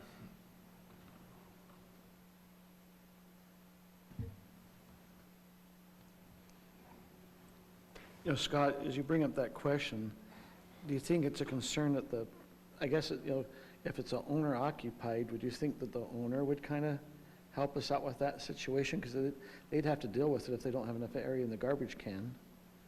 Well, if nothing else, I think it would be good to really strongly recommend it. I mean, because you've got 2 families living in there. I don't know. I just want to make a comment. I was following this bill during the legislative session, and I knew that that was on the table to take away the our ability to require 2 off-street parking spaces. And us as a city council, just putting it out there that this is an area in which we need to let our representatives know that this is something we don't agree with. I emailed Brady Brammer about this, and he let me know very kindly that he was going to proceed forward with voting on this. But us as a city, when there is state legislative action going on and we see something that we don't agree with, not just us reaching out to them, but also letting our residents know that this is happening as well, so they can reach out. And as to enforcement, I think this is one area in which I'm hoping our part-time, soon-to-be enforcement officer, whoever it will be, can really look into, because there are many instances where we have non-permitted ADUs. You know, If I may, I just want to correct slightly what I said earlier. It's not quite clear by the code. The state law says we cannot impose requirements, restrictions or requirements for the construction or use of a dwelling unit except with the list of things. I don't know if requiring additional, that sounds like a requirement that we would impose on top of that. That's not one of the expressly allowed conditions. So we would kind of be on less firm legal ground if we were going to make that a requirement for an accessory dwelling unit. You know, About the garbage. As Kim brought up, this is probably the one item that when the state legislators at the Utah League, you know, city leagues, really were trying to get us all engaged, because it was there were some modifications. They were, you know, in a sense, clamping down some of the cities' hands. Luckily, I think as a city, other than this parking requirement, I think for most of it, is this a difference for the utility? Is it the parking? And I think utility, we already kind of saw this coming, didn't we? Yes, we just are clarifying mostly how we've already been enforcing it. The only real change is we've now added in more enforcement and more restrictions than were there before. And the only thing that's really being loosened up from how it was before is that parking restriction. We have to do that. We It's have not- to do that one. Because we're making this change because there's a state law that came in, and as Council Member Rodella has mentioned, this is when I think several of us engaged with different legislators. I appreciate Brady Brammer. He communicated with me, I think with several of us, because this is one that all of us, I think, chimed in on, because there was many different areas that could have got a little more heavy-handed. And so I think, I do appreciate, I felt like that our representatives did listen to us, and I appreciated that. With this, we have a permit process that they have to come permit, and then all the rest is really just following the state code. Now, one question I know that, and I believe we did away with it, is just because some who've lived here in Highland for a long time, it used to be, it had to be related in some way to be able to live there. That's totally gone. Could be a non-relative family. Now, is it up to 4 members? I didn't see if there was something in here on the number of people in the unit. So any dwelling unit is allowed for a family to live within, and that's by code, any number of related persons by blood, marriage, adoption, or up to 4 unrelated persons. So that would apply to both the main unit and the accessory unit. And what about if there are 4 renters? Like if there are 4 college students, they could come rent one, are they classified different? No, if you have 4 college students, they all could live within one accessory dwelling unit, provided that, assuming you build it out, there's going to be enough space for them. Minimum space, square footage for occupancy is actually really low, so I would assume we'd easily clear that standard. Any other discussion? Yeah, I would just like to say, kind of going off what Councilwoman Rodella said, I think that we are seeing a little bit of a pattern of the state micromanaging what we do, and I just think that we need to be careful and pay attention to that. I've just kind of been keeping a list of everything that we talk about that we have to consider because of a state regulation. How many is it on the agenda today? 4? 3? Things because of the state, and then I look back at our whole discussion over how we run elections. That came from the state. I look at everything, all the talk about fireworks. Scott, don't listen to this part. You don't like the firework discussion. I don't listen to you anyway. Wow, and that's what it is. Touche. Yeah. No cinnamon buns for you, Scott. Yeah. I'm okay. sorry. Yeah, you're good. We weren't able to have a citywide ban if we had wanted to, and I'm not sure that we would have wanted to, but we weren't able to do that because the state legislature says that we can restrict it, but only in certain areas. So I feel like there's a little more micromanaging than we probably need, and I just think we should pay attention to it. Unfortunately, Highland is one of a couple 100+ municipalities within Utah, so we get subject to the rules that the state legislature creates for cities that aren't Highland, but they apply equally across the state. But then those cities should be able to make their own rules that apply to their jurisdiction. There's an argument that could be made. I won't make it tonight. So I just want to say, I have listened, and I agree with Councilwoman Bills 100% on this, because I feel like we spend hours in the past working on the accessory dwellings. We had a good ordinance, and now we're going to kind of rescind and change things because of the state. And I understand where they're coming from, but when they say, well, we got a 6,000 square foot lot, do we have many of those in Highland? No. And so, some of this stuff doesn't even apply to us in what they're trying to do, but, I guess we have to, of course, follow the law. But I understand their concerns. Okay, I will open this up for a public hearing. Public hearing opened. Anybody online want to say anything? Anybody in the room want to say anything on this subject, not on general? All right, public hearing closed. Okay, council, I'm ready for a motion. I'll make a motion.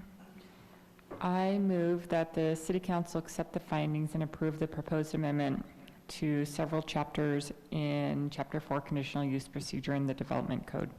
I think this is on about, Oh, never mind. I'm like on my Dropbox. I move that the city council accept the findings and approve the proposed amendment to Section 3-624 accessory dwelling unit. I'll second that. Motion by Kim, second by Scott. We'll do roll call. Kim? No, it's actually Kurt. Oh, sorry. I meant to say Kurt. I said Scott, so thank you for correcting. Okay, Kim? Yes, aye. Kim? Yes. Kurt? Yes. Scott? Yes. Brittany? Yes. All right, that passes unanimously. All right, next item. Mr. Popular? Thank you, Mayor and City Council. It's me again, filling in for Kelly, unfortunately. This is the second of 3 text amendments. This one relates to conditional uses. Let's see what the first slide says. There we go. House Bill 409, this was also adopted back in May of this year. House Bill 409 addressed a number of things, kind of a omnibus of land use updates. One thing they touched on the bill touched on was conditional uses. As the council's aware, there's basically 3 kinds of uses. You have permitted uses, which they just are allowed, non-permitted, which is everything that's not specifically called out, and then conditional, which are allowed subject to certain reasonable conditions. House Bill 409 amended the conditional use section in state law to add one word to it, and that word was objective. So you can see up there, this is from state law.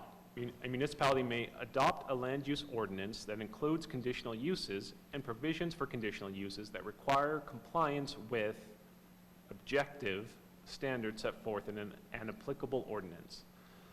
And then it sets forth the standard later in the state code. A land use authority shall approve a conditional use if reasonable conditions are proposed or can be imposed to mitigate the reasonably anticipated detrimental effects of the proposed use in accordance with applicable standards.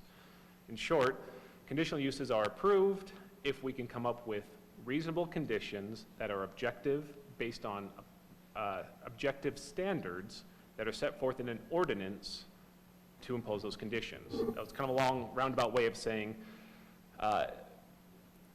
this is trying to address a lot of cities. In Highland City, our code had this issue where conditional uses were allowed, and it had kind of a general statement of we can allow or put conditions on conditional uses to benefit the health and welfare of the public, but left it very general as to what those conditions could be. So we're trying to now comply with the objective standard part, the objective standards set forth in an applicable ordinance by actually setting out a long list of factors that can be considered by both the Planning Commission and the City Council as it relates to conditional uses. We also specifically say that where the city has not adopted a specific standard related to one of those issues, we can import a standard that's applied by the county, the state, the federal government, or a generally applicable industry standard. That way we can say, even if we've not specifically adopted something, we can look to what the reasonable standards are around us and use those. One matter to make sure you are aware, we do propose, as requested and recommended by the Planning Commission, that we eliminate the public hearing process that's currently within the conditional use portion. Currently, conditional uses go through a public hearing at Planning Commission. They issue a recommendation as to both approval and to what conditions to be imposed on the approval. Then it comes to City Council. There is no requirement for a public hearing before the City Council. The Council just considers the recommendation and then makes its decision, again, outlining approval or not. In reviewing the proposal, the proposed conditional use, we're now setting forth, we're specifying that the Council and the Planning Commission both have to review that kind of long list of things. Again, this is something that staff would take a first crack at saying, we believe these conditions are relevant and important. We have a long list of factors, and in approval, both the Planning Commission and the City Council need to identify both what the harm is being mitigated, to explain why the condition is being imposed and what the condition is. That way we can justify the condition on the conditional use. This sounds like a lot for conditional use. It kind of is, and we kind of are leaning more and more away from conditional uses because it's easier to kind of have an outline for a permitted use with a lot of conditions we just set forth in the code.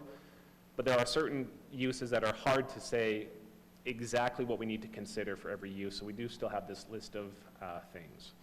One important consideration is that in reviewing and approving conditional uses, we can't deny it because the adverse effects of it are not completely eliminated, meaning we can require substantial mitigation of harmful effects, but we can't deny it because it wasn't completely eliminated. Again, state law says conditional uses are a yes unless, or mostly it's a yes with limited conditions based on objective standards. Again, public hearing, we went through the public hearing process. Planning Commission held a public hearing on this. We did not receive any comments there. We haven't received any written correspondence. The Planning Commission recommended approval 4-0, and you have the next slide is motion. Happy to answer again any questions, concerns. So Rob, I had a couple of questions. At one time, there had been some conversation, just because conditional use get our planning commission and city council sometimes in trouble. I mean, sometimes we might put a condition that doesn't meet the code or things. And at one time we talked as a city looking at, is there a way to maybe not have everything so conditional use? We were going to try to change things. Is that still in the process? That, you know, what's kind of going on? Is there a way to help us, you know, so everything's not a conditional use? The city has made a lot of steps towards that point. For example, we've gone through several text amendments we've brought into the council for like public buildings. We now say are just permitted because we know that we will handle the kind of public outreach process on our own.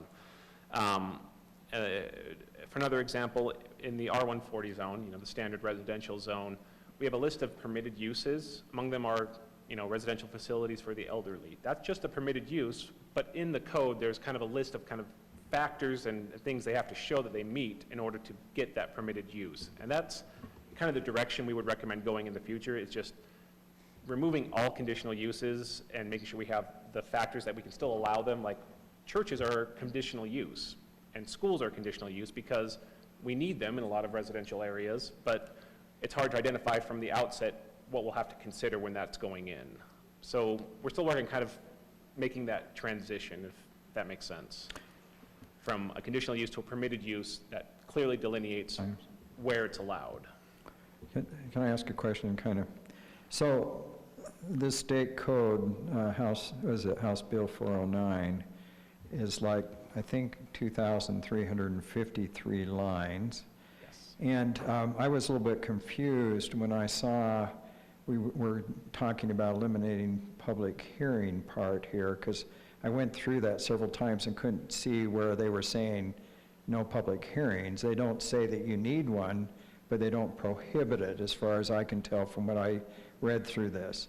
So, you know, I deeply appreciate all the people who have served on the Planning Commission because it's an appointed position. But I'm always concerned when we as city officials try to limit public input.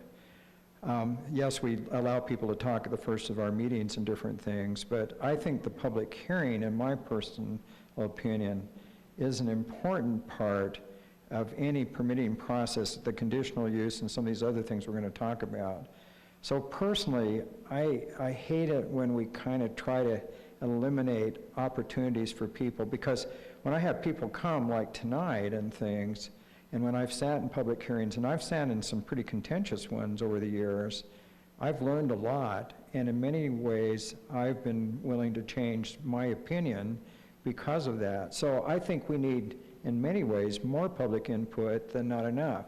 So I'm on the governing board of the Developmental Center, and I brought up this discussion there. I said, well, you know, you announced this public meeting, but you put it in a newspaper that a lot of people aren't reading anymore, and you put it on the state agenda. Now, at least in the city, we put it on our website, but I think a lot of people have no idea what's going on. And I guess that's part of having a representative government, but I think we need to let people know better. And so I'm opposed to eliminating the public hearing portion.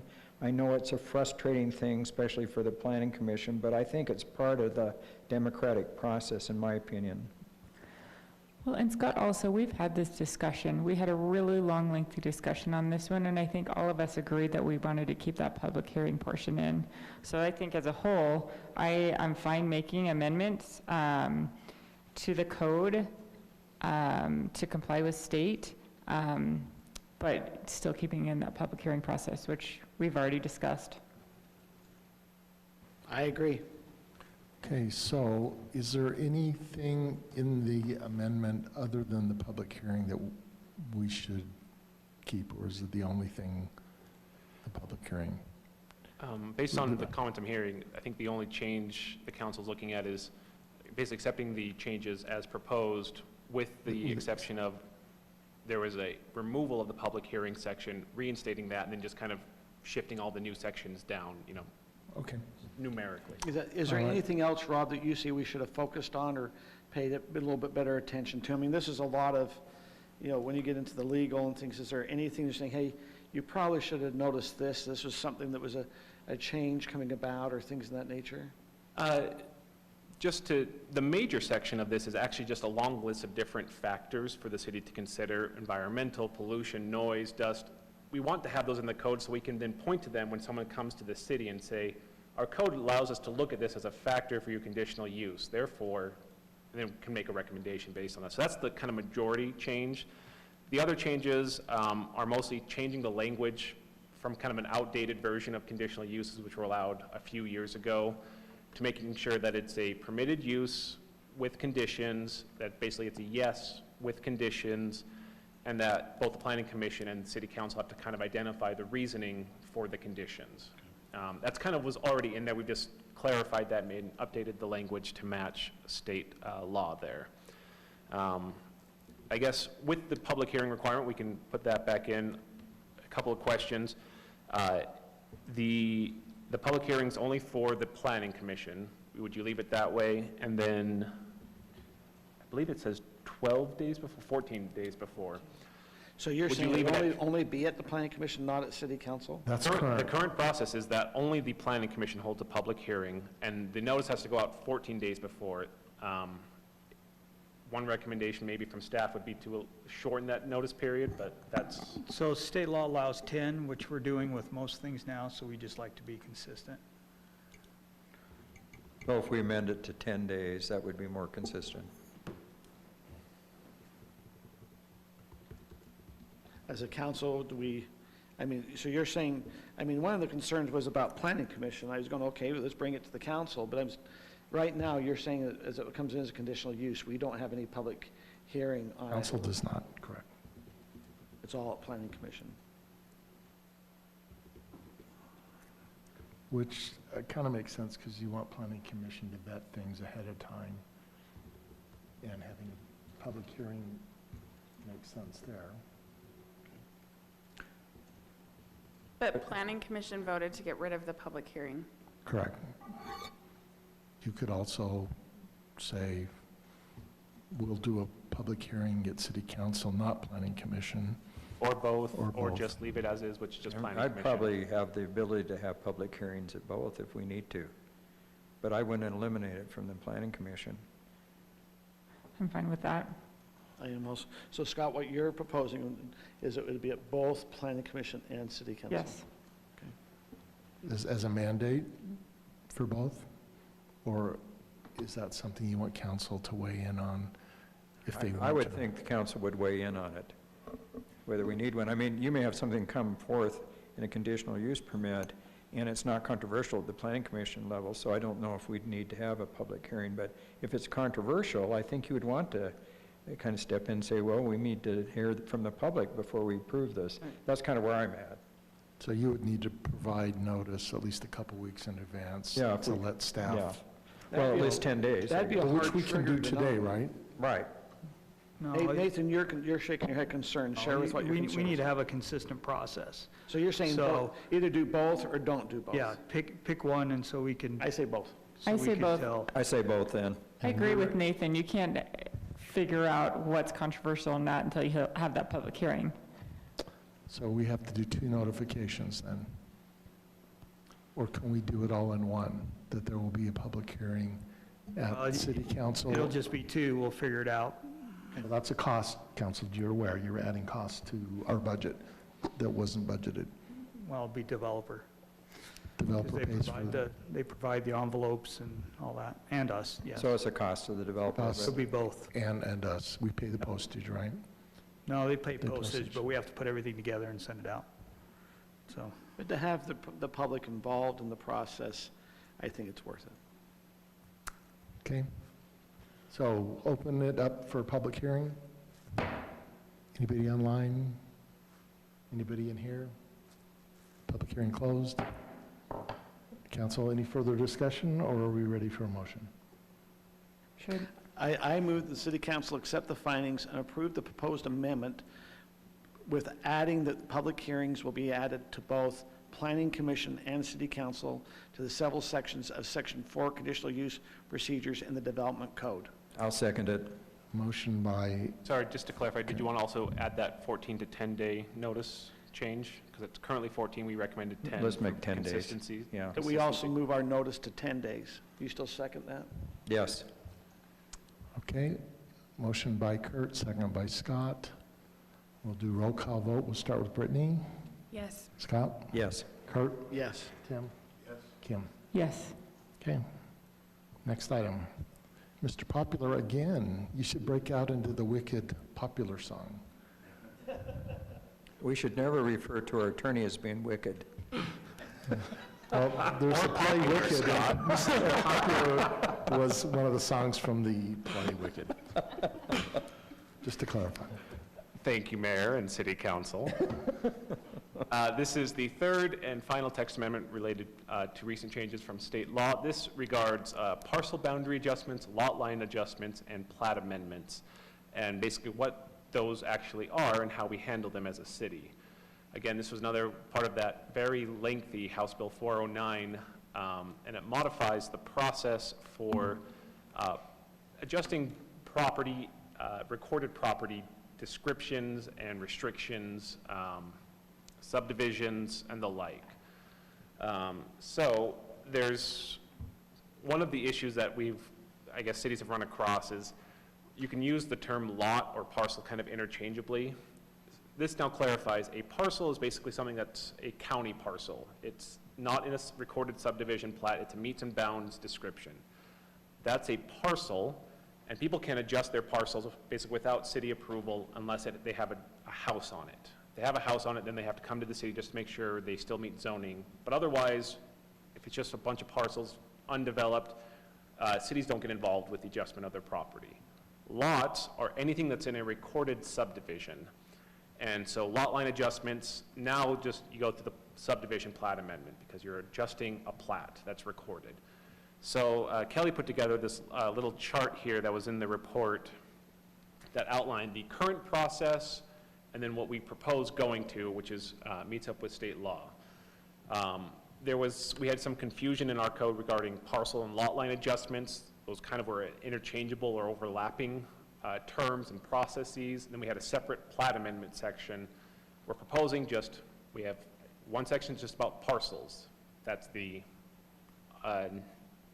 meets and bounds, not in a subdivision. And a separate section that deals with subdivision amendments that includes lots and lot adjustments. So one of the changes, public hearings, so we just talked about this for conditional, this is a little bit different where public hearings are not required in certain circumstances. Basically, if all of the property owners that are affected by the change come in and have signed on to it, you don't need to hold a public hearing because you're not affecting anyone else's property. Right. If you're trying to adjust, say, a plat note that affects an entire subdivision, but not all the subdivision lot owners have signed on to the request, then we have to hold a public hearing and go through a public process to get everyone's input before the council can make a final decision whether to make that kind of change. So someone will come into the city with a petition that outlines the specific change they want to make. and we'll send out a notice. If no one submits an objection to it, then we can proceed, assuming that we've gotten all the property owners who are affected, they agreed to it, no one objects to it, there's no reason to hold a public hearing. If someone does object to it, then we kind of go to the public hearing side of it and make sure we got the input that we need before approving a subdivision plat amendment. The other major change was to public streets. A few of you were on the council a few years ago. This was kind of an interesting issue. The state legislature amended the state law to make a trail a public street, and then promptly unamended that section to remove trails from the definition of public street. So it was on there just long enough for us to update our code and then to unupdate our code. And to have a controversial thing. Yes, it was great timing by the state legislature. So we're now clarifying that the only time that we have to go in for that whole public street process, which is, we have to make sure we're not affecting access rights, utility rights, all that, is for actual public streets, not for trails. And we're setting out the kind of conditions for that process, which are, as you expect, good cause, you're not harming anyone with access. That got really weird with the whole trail issue a couple years ago. This is clear because now it's just limited to public actual rights of way that are mostly vehicular in nature. What do you mean by mostly? There's some regard for easement or utility easements. So there's some municipal utility easements that could be affected. Okay.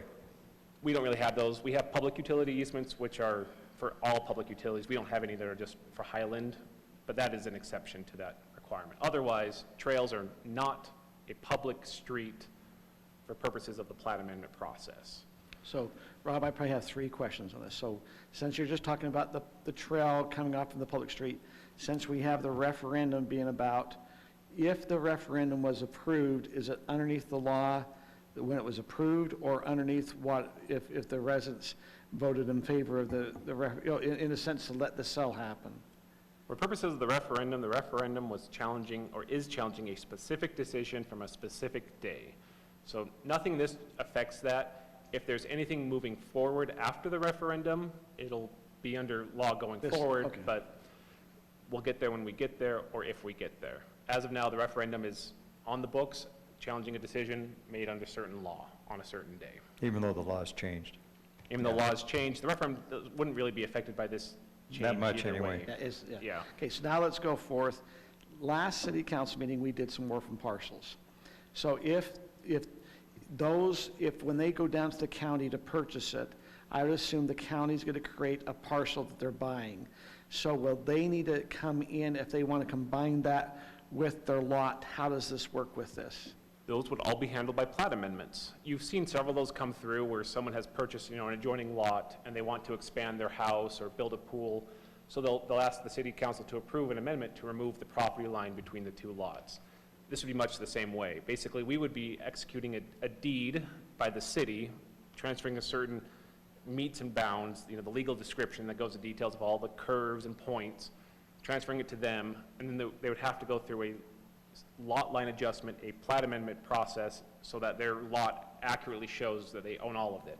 They don't have to do that. They can just own a random parcel of land, but if they want it part of their lot for setback purposes, for lot size purposes, those considerations, subdivision amendment process. Okay, now you mentioned at one time they could go get signatures of their neighbors. That's not if they live in a subdivision, is that right? Or if they live in a subdivision, do they go get the signatures of the residents? Yes, and let me make sure I'm clarifying.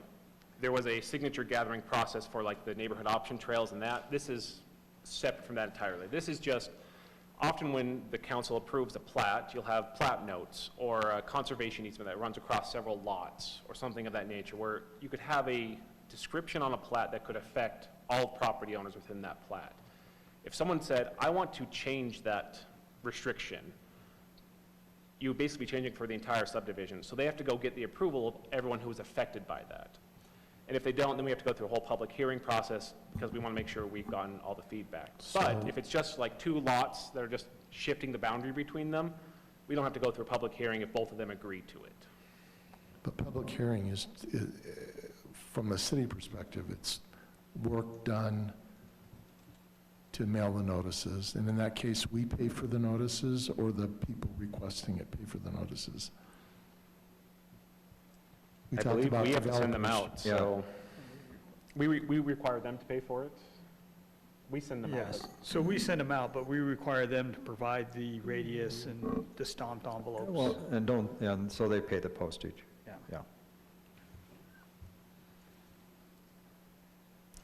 Yes, I've participated in those envelope licking folding sessions that we have around the copier.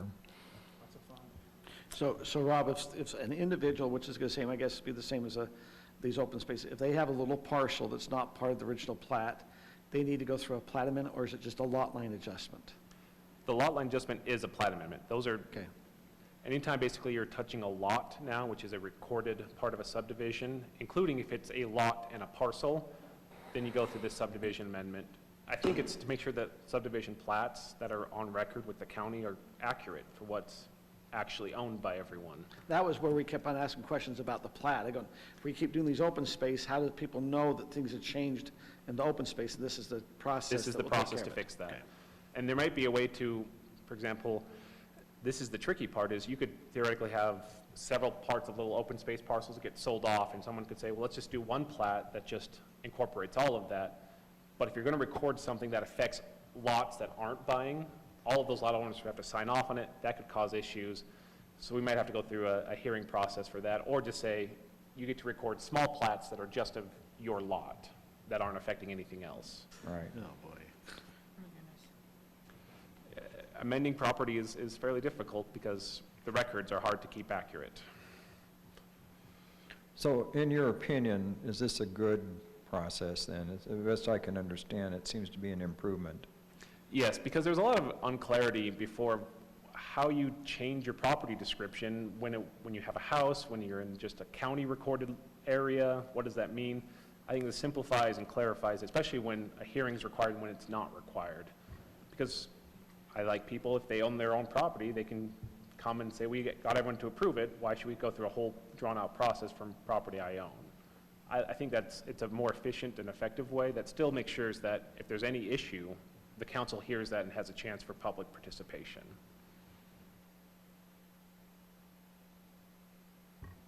Trying to think, I'm just looking through the code, make sure there's anything I wanted to highlight for you.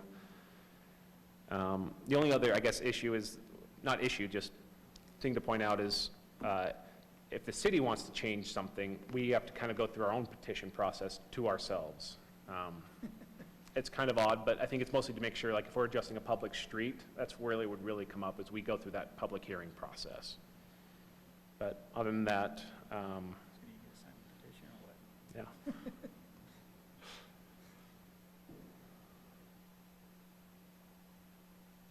Any other questions that I can help explain or clarify?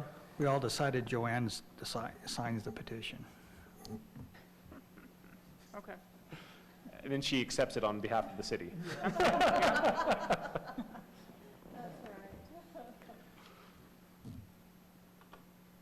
Do we need to have a public hearing on this? Public hearing open on item 5.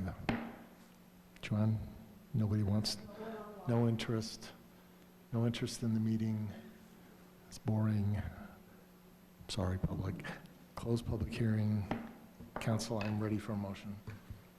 I move that the city council accept the findings and approve the proposed amendment to several sections of the development code related to parcel boundary adjustments, lot line adjustments, and plat amendments, and include the changes made in section 5-10-05.6, grounds for vacating streets, right-of-ways, or easement. I'll second. Motion by Kurt, second by Kim. Let's start with Tim. Yes. Kurt? Yes. Scott? Yes. Brittany? Yes. Kim? Yes. Okay, that is approved unanimously as well. Item 6. And who's covering that? Andy. Mayor and Council, by way of introduction, this is somewhat of a means to an ends type of an item. A property was identified at the southwest corner of North County Boulevard and SR 92 that had come up for sale. The right-of-way had never been obtained with the North County Boulevard process. The sellers contacted and were amenable to more or less splitting this property. So a funding source was identified for this through MAG and through Utah County. And so essentially what's happening is the city is going to purchase the east half of this parcel. So in your packets, it's the, I don't know, can we go to that picture there? There you go. So the city is going to purchase everything that's to the east side of the wall. If you were to imagine the wall would continue on what you see on your screen. The county will in turn reimburse the city for all the expenses that we face in that accrual of the property or acquisition of the property, and then we will turn around and give the property to the DOT. Like I said, kind of a means to the ends process, because with the DOT's requirements for acquisition, it became very cumbersome, so this was kind of the quickest way to culminate this agreement, I guess you would say. So it doesn't really represent any risk to the city. If the county doesn't approve this agreement and they're meeting next week, then our offer to the sellers would be void. So more or less kind of a pass-through agreement, but it's a means to an end. And then it secures that there wouldn't be a home built on the parcel that would cause future problems as, you know, things grow and improvements are made over time to those corridors. Okay, so I have some questions. You ready for questions? Sure. Okay, so if we purchase the portion that's east of the wall, basically. Right. And so we purchase it, hopefully the county reimburses this, and then it ends up at UDOT somehow, right? Is that what you're saying? Right, we turn around, once we've got the property and we've gotten paid back for it, we turn around and we commit in this agreement to then in turn deed it to UDOT. So the rest of the lot will go to the owners to the west, is that right? Yeah, so a new property owner has bought the home to the west. I can't even see the serial number on it on the screen, but Joanne's highlighting it there. So a new property owner has bought that. And so that property owner, simultaneous to our purchasing the east portion, is going to purchase the west portion of this lot. Which he already owns. Doesn't he already own it? Mr. Rowe, my understanding. He owns both lots right now. I think he already sold the home. So I think. Oh, like just recently? Just recently. Okay, so he didn't own it very long either. No, he didn't own it very long. He's sold it, and those people are queued up, and I can't remember their name. I apologize. But those Okay, those then people. they would buy Mr. Rowe's property. They would buy the remainder. Balance of it. The Okay. balance of it. Yes. Yeah. So it's kind of all the dominoes are queued up to fall at the same time, if you will. Is kind of the idea, the way things have come together. In truth, we don't care what happens to that Mr. Rowe's property, whether that guy buys it or not, because it's now a non-buildable lot. Right, it doesn't matter. Yeah, to I mean, it us. would be non-buildable. I think to say we don't care, we would like to see it go there, just because then it is incorporated in that property, and then we don't have some kind of unforeseen circumstance, but. So Andy, with this being an approved lot, I mean, there's a couple of things. Do we have any risk that there's still an approval there, or, you know, do we need to do anything? I mean, if also we go and put a fence, there's still an approved lot there. That's how we found out about it, is it started going on the market and people started asking about building a home on it. No, and I understand, but what I'm saying is, once we buy it, that approval goes away. They would not be able to build anything on this. And I just hypothetically going, UDOT would have to, or even the county would have to give them access to this. I understand this lot's here. Where would they ever gotten access? I guess they could have shared the driveway with the other neighbor, maybe. Anyway, this does solve it. So what you're saying, is there any cost to the city? Do we have to go put the fence in? Or what cost is there to the There's city? no commitment to placing the fence. You know, at some time in the future, UDOT may come and place a fence. Who knows? But there's no cost to the city. At this point, we're looking at this as no cost to the city, other than time and trying to facilitate it. And, you know, in discussions with UDOT, really a lot of the discussions over the past weeks have been, well, how do we get from all parties being in agreement as to what's going to happen to actually culminating the sale? And this appeared to be the most straightforward way to culminate the sale. And so, that's why this process was proposed. So Highland, this is a .32 acre. Highland's buying the whole 3.2 No, acre. we're buying .1. 0.167 or something. Yeah, something, we're buying half of it, essentially. I can't remember the. For $115,953.74. Yeah, can I make a fun fact? If I do my math right, that is $16.84 a square foot for unimproved, unbuildable land. Don't talk to me about that. Did you get the decimal point right? So, I Just guess. a fun fact. That is a fun fact, and I'm listening. It's too late. So Brittany, what was the reason for saying that? Are you trying to kind of dig in and? It's No, I just thought it was informational. a good fun information. fact. And actually, when I asked Nathan to see if my math was right, he said Kurt may have mentioned that a time or two over the past little while. So she's agreeing. I'm not agreeing or disagreeing. It was a fun fact because there was a pause in conversation. So I have a big question, if I can. So why doesn't UDOT just buy this? Because, I mean, with all the rules and regulations about looking around the corner, they wouldn't want a house right on that corner because of. They don't have a funding source for it. Well, it gets into their, that's actually the road I went down first in talking to the parties. Yes. I called up UDOT and said, so how are we gonna get this done? Part of the problem is that in the UDOT process, in order for them to acquire a parcel, it has to be within the project limits. The project funding source, the way that the monies for this are coming through some of the excess funds for the Canal Boulevard project.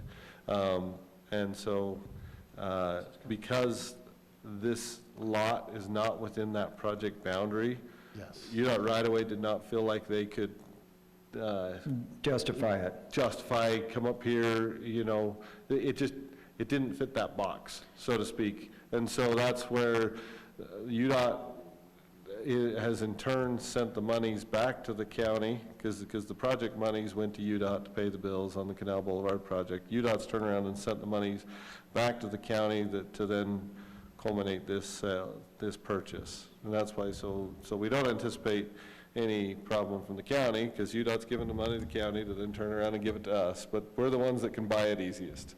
It's just clean and simple, right? right. It sounds like a shell game to me, but anyhow. It is. So the question I have, what's the chance that we're going to spend $100,000 here and nobody compensates us for it? I don't think there's any chance of that, because we won't move forward with the actually signing the purchase agreement unless the county approves the reimbursement agreement. I approve of this, but basically all those parkways are owned by the state and we maintain them. Is that correct? Because that's a state road. Yeah, that's a state road. At this point, we just approved transferring, remaining properties that were kind of carry over to the state, so. Now, yeah. this could go to county or state? This goes to the state, because this is a state corridor. Eventually it'll go to the state. Because the parcel directly to the, when I say south of that's owned by the county. I think all of the right-of-ways in process of being cleaned up and transferred to the state. Yeah, they'll all be owned by the state, and we maintain them. In our last meeting, we approved conveying a few parcels that were still in the name of the city. So I think the cleanup's going on to have it all be in the name of the state. But Scott, we could, but this could be a spot for campaign signs. This could be the spot. That's right. It's not that we're changing any ordinance at this time about that. No.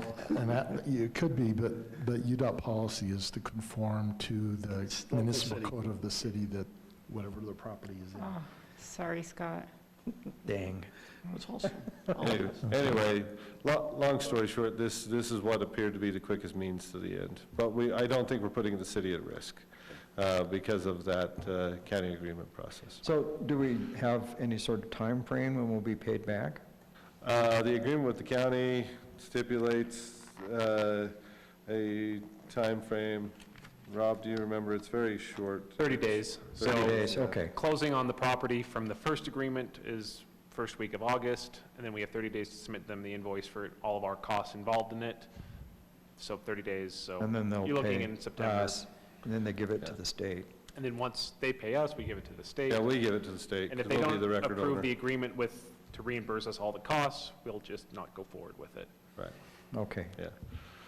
So thank you to staff for catching this, because that could have created a future problem that was. Yeah, it's definitely an avoidance of future problem, but it's a little bit of a complicated thing how to Thank you figure out to get to the staff end and result. MAG for figuring out the workaround, because UDOT wasn't going to be able to do it, and it needed to be done, and you guys figured it out, so my compliments. I appreciate that. Mayor, I'll make the motion. You may. I move that the city council approve the purchase agreement with Gregory Rowe and the interlocal agreement with Utah County and authorize the mayor to execute the agreements. But it's still Gregory Rowe, right? Because I thought we just said that he'd sold Yeah, it. he still owns this piece. He owns this piece. Okay, so it's Not the neighboring appropriate. piece, yeah. Okay. That's our understanding. I'll second. Motion by Scott, second by Kim. Let's do roll call. We'll start with Kurt. Yes. Scott? Yes. Brittany? Yes. Kim? Yes. Tim? Yes. All right, that passes unanimously. And we're on to item 7. And we're going to invite Nathan to kick it off. We have a guest that will try Join to us go in just a introduce. second. Okay, you want to hit the first one, Mr. Ryan? All right, so tonight, meeting, we are going to go through a brief overview where we're at with Mountain Ridge, discuss the design process for All Abilities Parks, review 2 concepts, and hopefully the council can provide us some direction moving forward. For those that remember, we began the design process in late 2018. That was the infamous pickleball master complex with the center court and the 27 pickleball courts. In late 2018, we had a number of public meetings. Those went over to 2019. We did the open house and the survey, got a lot of input on those, and in April 2019, we revised the master plan that we're familiar with. Back in September of 2020, we identified a budget and were given direction to focus less on the fields and more on the other amenities in the park. This spring, council directed staff to complete the construction plans and go to bid. Council would approve the bid and contract once it was done, and then with the plan to bid phase 1 with a number of different options and try to get the most bang for our dollar at that time. We're trying to bid sooner and later to try to get on contractors' next year's schedule so we can get the best pricing possible. If you recall, this is the current master plan. The area on the west was the park maintenance building. We've since discussed moving that to over by the old city hall. Go ahead. And so this is what it looks like now. This is kind of where we're at. So that leaves the west side open for additional active or passive areas that we can plan where they want to be for the future, depending on funding, whether it wants to be future playgrounds, future volleyball, whatever, skate park, whatever. Okay, next one. This is our current revenue sources. So we have about 2.46 million that we identified back in September and March. The proposal for phase 1, we felt would come in about 2.3 million based on our estimates. I put All Abilities in red because that's what we're going to focus on in just a second. Okay, if you go to the next one. This is phase 1. One of the things that as we got into the design, With the design, we're probably, we've had 90% plans. We reviewed those, engineering's done. We do have planting to finish up. That's the landscape to finish up, review on those, and then we'll be ready to go to bid. One of the things that we found out really quickly, if you recall that center area where the playground is connected, we found out really quickly that it didn't make a whole lot of sense to just do one side. We felt that if we just did one side, by the time we had funding to do the other side, the one side would be worn out or substantially worn. So we look at doing both sides of the playground, and that's the goal. Okay, next one. So additional funding, if you recall, we have about $248,000 of projected revenue over expenses in the current fiscal year now, fiscal year 22 budget.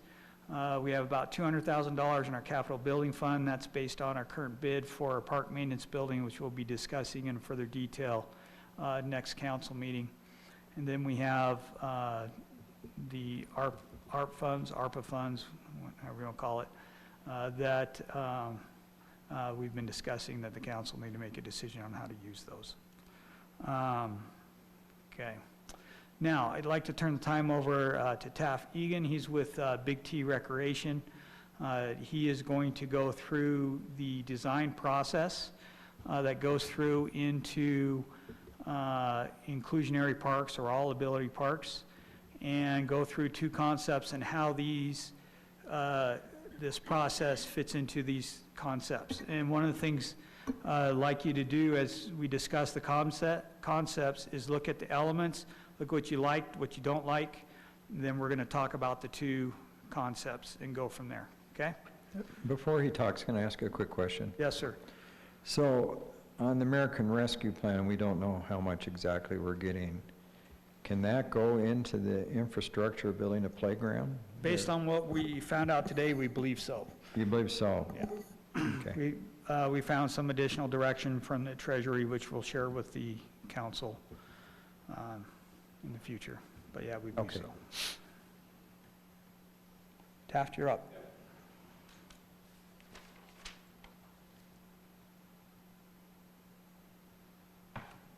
Thank you, Council. Good to be with you tonight. So as mentioned, my name is Taft Egan. My group is Big T Recreation. We're a company that specializes in designing parks and recreation amenities, one of which is inclusive playgrounds. You might be familiar with some of our most recent work, which includes the Spanish Fork All Abilities Adventure Heights Playground project that was completed this last year, as well as West Jordan City's All Ability Wild West Playground, which is adjacent to their City Hall project. Those are two of my projects. And so I thank you for having me tonight.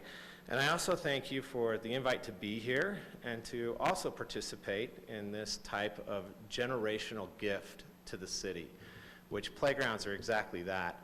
They are generational gifts to the children of your city. And so we're excited to be a part of this impactful project. And this playground will definitely be impactful. So tonight I'm going to briefly step through the processes of how we create an all abilities playground and get your feedback.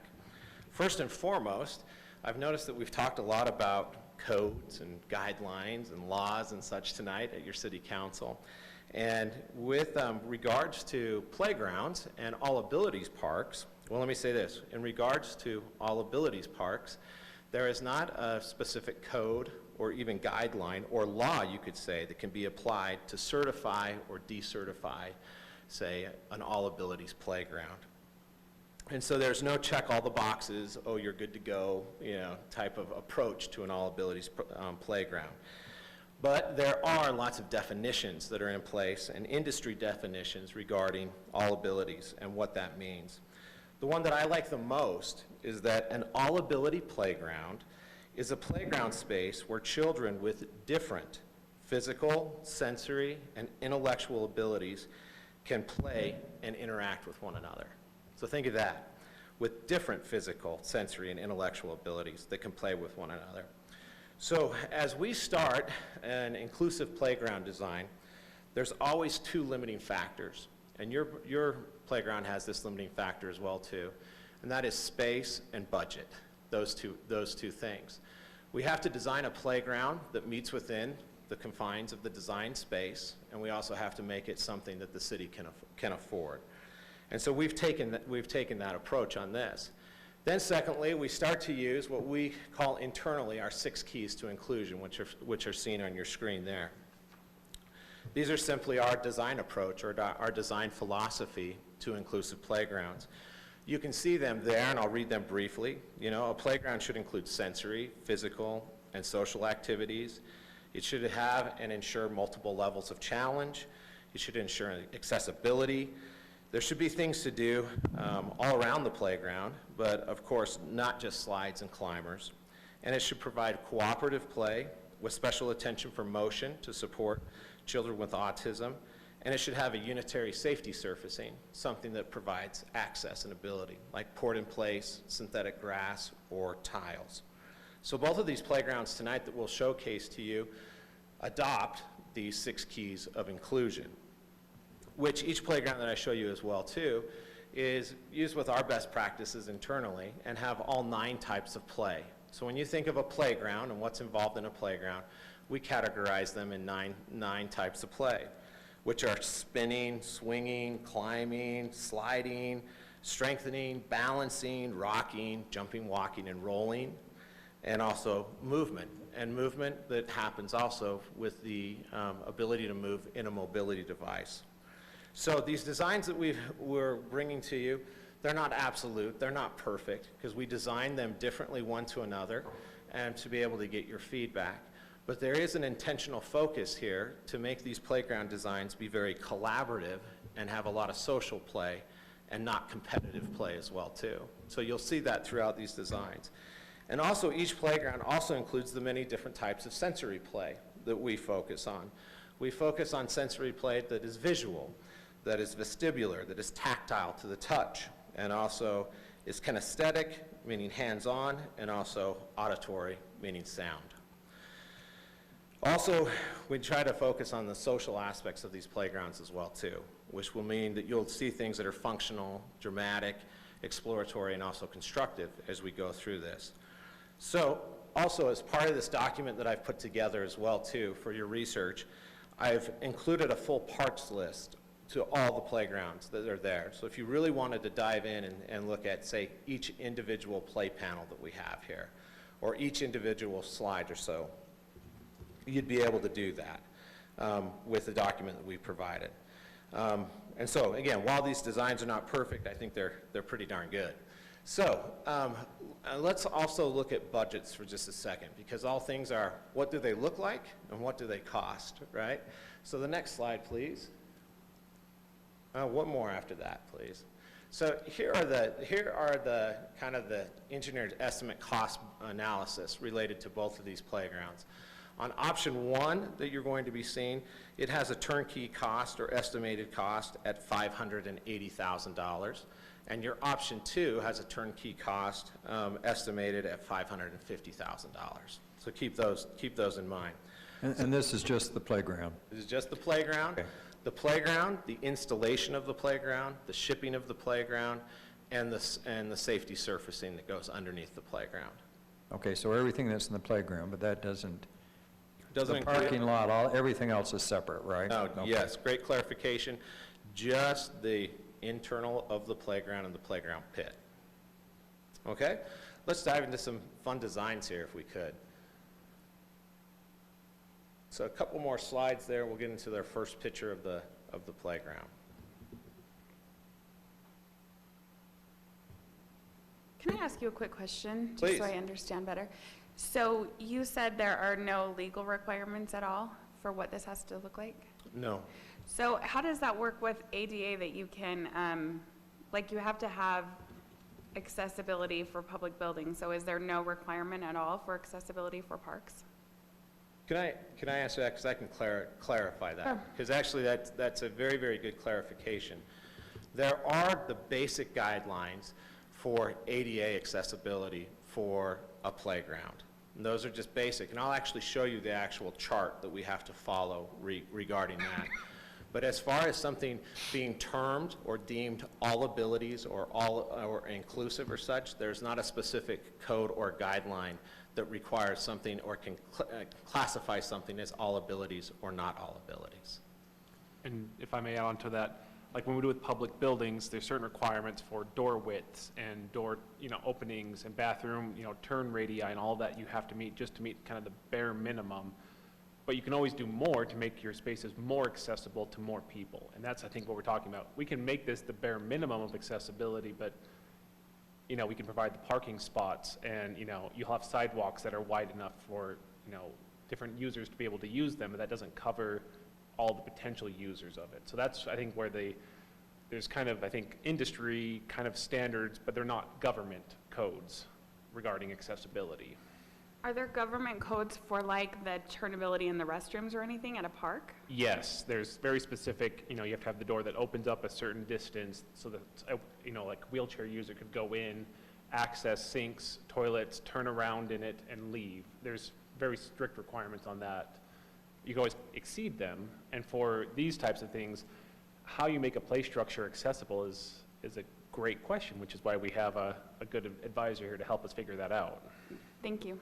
Did that answer the question?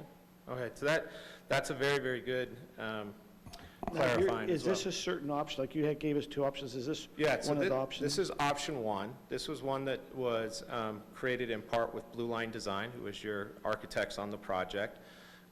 And this playground, there's lots of things that we like about this playground. I'll also step back just one more clarifying point to your questions regarding codes and guidelines and such.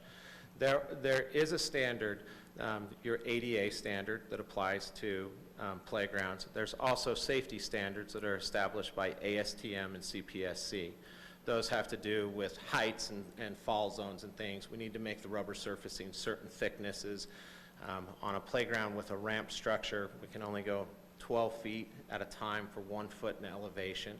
There are those certain guidelines that we have to maintain. Okay, so on to option one. So there's lots of things that I like about option one, of course. There's awesome shade coverage. There's a lot of different types of slides. Key to this playground design is actually the connection between area 1 and area 2 as well too, with a bridge. There's a ramp section of play. There's a basket swing, which is very, very inclusive. There's also a standard swing set that also has an accessible swing set chair as well too. There's an aero glider that provides a multi-user experience for those in mobility devices and those not in mobility devices. So What's it's great. an aero glider? Is that I call it the Fred Flintstone car? The big, almost like the boat that rocks back and forth. And it's not new to the industry by any means, but it's become a mainstay because it has so much play value. Kids play inside of it, on the outside of it, and it's also very cooperative in how kids play one to another. Creating an area where lots of kids at the same time have to work together to play together. Well, is it safe as it rocks? I mean, Yes, if it is. they're on the back side, could they get, I mean, I just wonder on safety, so. Yes, and everything that we're going to show you and such meets guidelines, is safe, and is in public parks. Great question. And then Do your costs include that rubber surfacing? It does, yes. And then these large, again, multiple different slides. On this one, there are these large, what we call the Mighty Descent slides, which are a multi-user slide as well too. Those are those two large slides that are adjacent to the walkway bridge. And then when we think about sensory and play activities, on this specific design, there are over 30 of those items throughout the playground found. And then also there's a specific 2 to 5 section as well too for younger children as well. So if we can go one more slide here, let's do one more and we'll show the top view of the area right here. So this is our overall top view. Something to note here as well too is this space is absolutely jam-packed full. So they follow all of our use zone guidelines and such. So if there's something that wants to be removed and replaced, we actually have to remove something to put something else in, because the playground is completely full on both sides there. But to follow up on the requirements for ADA, could you blow up the little ADA schedule guideline that's on, yes, that one there.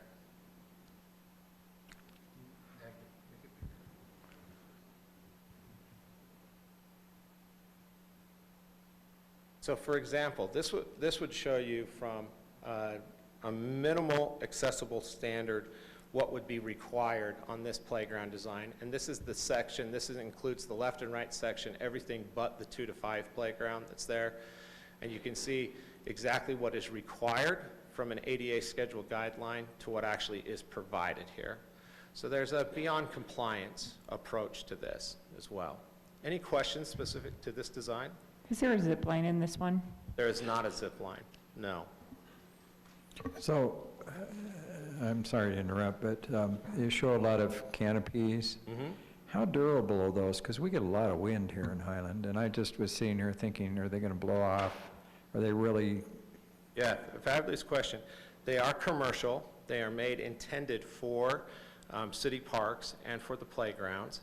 So they are wind loaded to meet code in that regard. They're similar to if you have bleacher or bleacher shade within the city or any other fabric shade structure within the city. They are to that same quality and same standard. What's the longevity of a playground like this? 20 years. So a related question, is there, when you get done, do you have a estimated maintenance cost over that 20 years that we're going to have to do? Because I imagine the maintenance on this is a little bit higher than a standard park. Yeah, there's a couple things to consider there. Your main maintenance costs will come into maintaining the unitary surfacing, the actual cushion surfacing that's on the bottom of the playground. That's will be your main maintenance cost, because it would require a significant maintenance to take place roughly every 2 to 3 years of such. So on a playground of this size, where you have 8,000 or so square feet worth of coverage, there would be a maintenance cost for the rubber surfacing, 8,000 square feet of roughly $15,000 to $20,000 every 2 to 3 years for maintenance. It requires a reseal or a recoat that's required on it, much like staining a deck, even though it's not wood material, it's rubber or such that would be required there. And that's true for all types of unitary surfacing. If we do synthetic grass, it also requires, a 3-year maintenance cycle, and also rubber tiles as well too. So you have the surfacing cost that's related to it. And then after that, there will be some costs related to the playground, but very, very minimal. And most costs related to playground is related to vandalism cost. It's related to something that is vandalized, and these are expensive pieces of equipment. A slide is expensive. A slide can be $5,000 depending on the slide that's there. And so we would encourage you to set aside some portion of budget. A specific dollar amount, I'm not able to give you a specific do this there, but there will be something that's there. And maybe Josh can speak to that as well too, as far as maintenance costs on other playgrounds within the city. I was just going to ask, is there a warranty that's provided on the playground equipment? Yeah, absolutely. Great question. So actually, all of the metal, steel, and structural components that are there have a lifetime warranty related to them. And then all of your plastic components have a 15-year warranty related to them. Exclusive of vandalism. Yes, Right. does not cover vandalism. So let's assume we're year 5 into this, we have vandalism. Is this pretty modular, and is this something only your company builds, or are you buying this from a common supplier, and so this is kind of a common modular? Do you understand what I'm saying? Yeah, absolutely. So you consider that this is, what's your favorite truck? This is that truck. It comes from a mainstay in the industry. It comes from a company that has been, in business over 50 years. It's all American made as well too. It's all manufactured out of Lewisburg, Pennsylvania is where it comes from. And so yes, all of these parts and everything on this playground will be readily available for the lifespan of the playground, which again, we estimate at 20 years. Now, we have playgrounds that are out there a lot longer than that as well too, but we take elementary school playgrounds, and we're typically being asked to replace elementary school playgrounds in about the 20-year mark.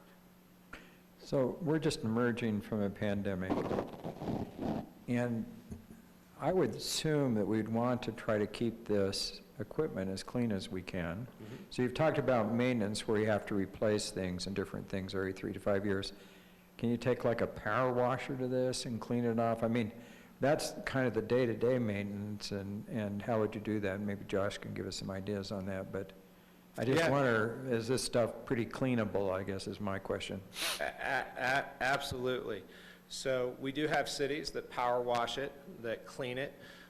Related to the surfacing material, we want to be careful on what sort of chemicals we put onto the surfacing material because it is bound by a glue and such, so we don't want to put chemicals on there that might be disruptive to that. But yes, cities routinely will clean their playground equipment, power wash them, and so on. And so it would sustain that as long as we weren't using a lot of chemicals. Harsh chemicals. So if you're using water, it'd probably hold up okay. Not a problem, correct. I assume that synthetic, like covering has concrete under it? The synthetic. The surface. The surface. Yeah, do you put it on top of concrete? No, you actually, you could, but we typically here in the state of Utah, we put it down just over type 2 road base, similar to just as you would be pouring a concrete pad as well too. And that works well for drainage as well. So compacted road base, 4 to 6 inches thick, compacted, and then we put the material over the top of that. On cost-wise, what have we seen increase? Because we recognize that during this last 6 months, there seems to be some inflationary pressures. Is this risen by 30% in the last 6 months? And is it estimated if we waited 6 months? I mean, I understand everything's kind of, we know the past, we don't know the future. Yeah, correct. Overall, we've seen playground equipment, commercial playground equipment, price increase since the beginning of the year, roughly 15%. And to something like this, I assume it needs to be totally enclosed with a fence, or no? Does not have to be, but it could be. Again, that is up to, up to the city. That would be separate from. That would be separate. Is that common? I mean, I think it's a good question that Brittany brings up. Is it common do they usually try to keep it open, or is it common to fence the area? Both. Unfortunately, I don't have a yes or no answer for you there. We see some of the approach in that we want it open, we don't want it enclosed, we want it, to be more of an open, free park. And then we do other projects as well too, where the community would prefer to have a single access point, a single in and a single out. For example, let's use Spanish Fork All Abilities Park. They elected not to close in the playground, but to have a single access point for the park specifically. And go ahead. As you look, I know we need to look at some other concepts. Have you seen, and maybe we're getting a little bit on the financing, is this the one for 580, option 1? Have you seen on the fundraising, has it been something where it's common because it's an all abilities to get donors? Have you seen success that way? Are there grants out there because we're looking at all abilities? What's been your financial success out there? Yes, I would say that the majority of projects that we work on in this category will have some sort of outside fundraising activity and or contribution that way. And they come from multiple and diverse sources, whether it's private businesses, a private entity, a family, it's across the board. Basketball players, you name it, have donated to All Abilities projects. Are there grants? There is not a specific grant that I'm aware of that provides specific funding for an All Abilities playground. No, not that I'm aware of. Anything else? Okay, so we'll move on to option 2. So we'll go through our parts list quickly here, and we'll get to the actual pictures. So one back, please. So here we took a completely different approach with some similarities, but a completely different approach to option 1 so that we could show some different equipment and different equipment options as well too. So here you'll see that this playground also has a large amount of good shade coverage, which is so important on an All Abilities playground, and especially when you're dealing with that unitary rubberized surfacing that we're talking about, because it has the tendency to get hot. Our approach is not to cover the entire playground in sort of a circus tent, because that also defeats the purpose of being outside. But we want to shade as much area as possible, giving the area different areas of the playground shading opportunities throughout the day. So you'll also notice, if we go to the next slide, you'll also notice there, just sort of middle left, my middle left of the playground, you'll also see a roll-on, roll-off inclusive merry-go-round as well too, which is at grade, which allows children of all abilities to access an on-grade merry-go-round. There's also, a number of visual and tactile experiences. The Aero Glider also is here. We also have a lot of music equipment on this as well too. We call it the concerto music equipment, allowing children to have that audible play. There's also a basket swing on this design as well too. There's also a large 360 slide on this play. Can you go one more for me here? And one more, please. Right here. So this is a great example of the sensory play that is found on an inclusive playground. So this playground has a great slide, a number of climbers, even has what we call the cozy cocoon, which is that circular piece of playground, which is great for a child just to disconnect for a second. If they become overstimulated in the playground environment, they're able to go there, have sort of enclosed but open space as well too. But then as you look at this simple but very diverse playground, you'll see all of the sensory panels that are on there. I call them leaves because they look a little bit like leaves. But these type of play elements are included all throughout the playground as well too. It also has a ramp section of the playground as well too. So we do have double wide ramps that are on the playground, allowing a mobility device to go side by side. And also color. Consider colors. You can do all types of colors. And then we also included in this playground a playground that meets the ADA standards as far as it has a transfer point, but also is a tower structure as well too. And as you go through this playground, it has lots of shadow play elements to it. So as children traverse through the playground and on the outside of the playground as well too, it will cast multiple different colors onto the surfacing and the surrounding areas as well too, which will continue to change throughout the day with the trajectory of the sun. So there's a lot of these fun things that go into these playgrounds, but consider also colors. You can do any type of colors that you would like to do as well. Questions? So, yes, on that first rendition of this option 2, can we go back to that a couple slides? How do these two pieces fit together? So they are not connected. So option 1 was connected with that That was bridge. connected. So these are two individual things. Two individual, except they are designed with the common theme throughout.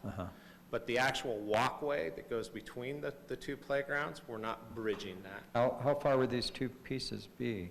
Though I think that the walkway, and I could be corrected, I believe the walkway is 8 feet. Oh, okay. So this is what I wanted to see.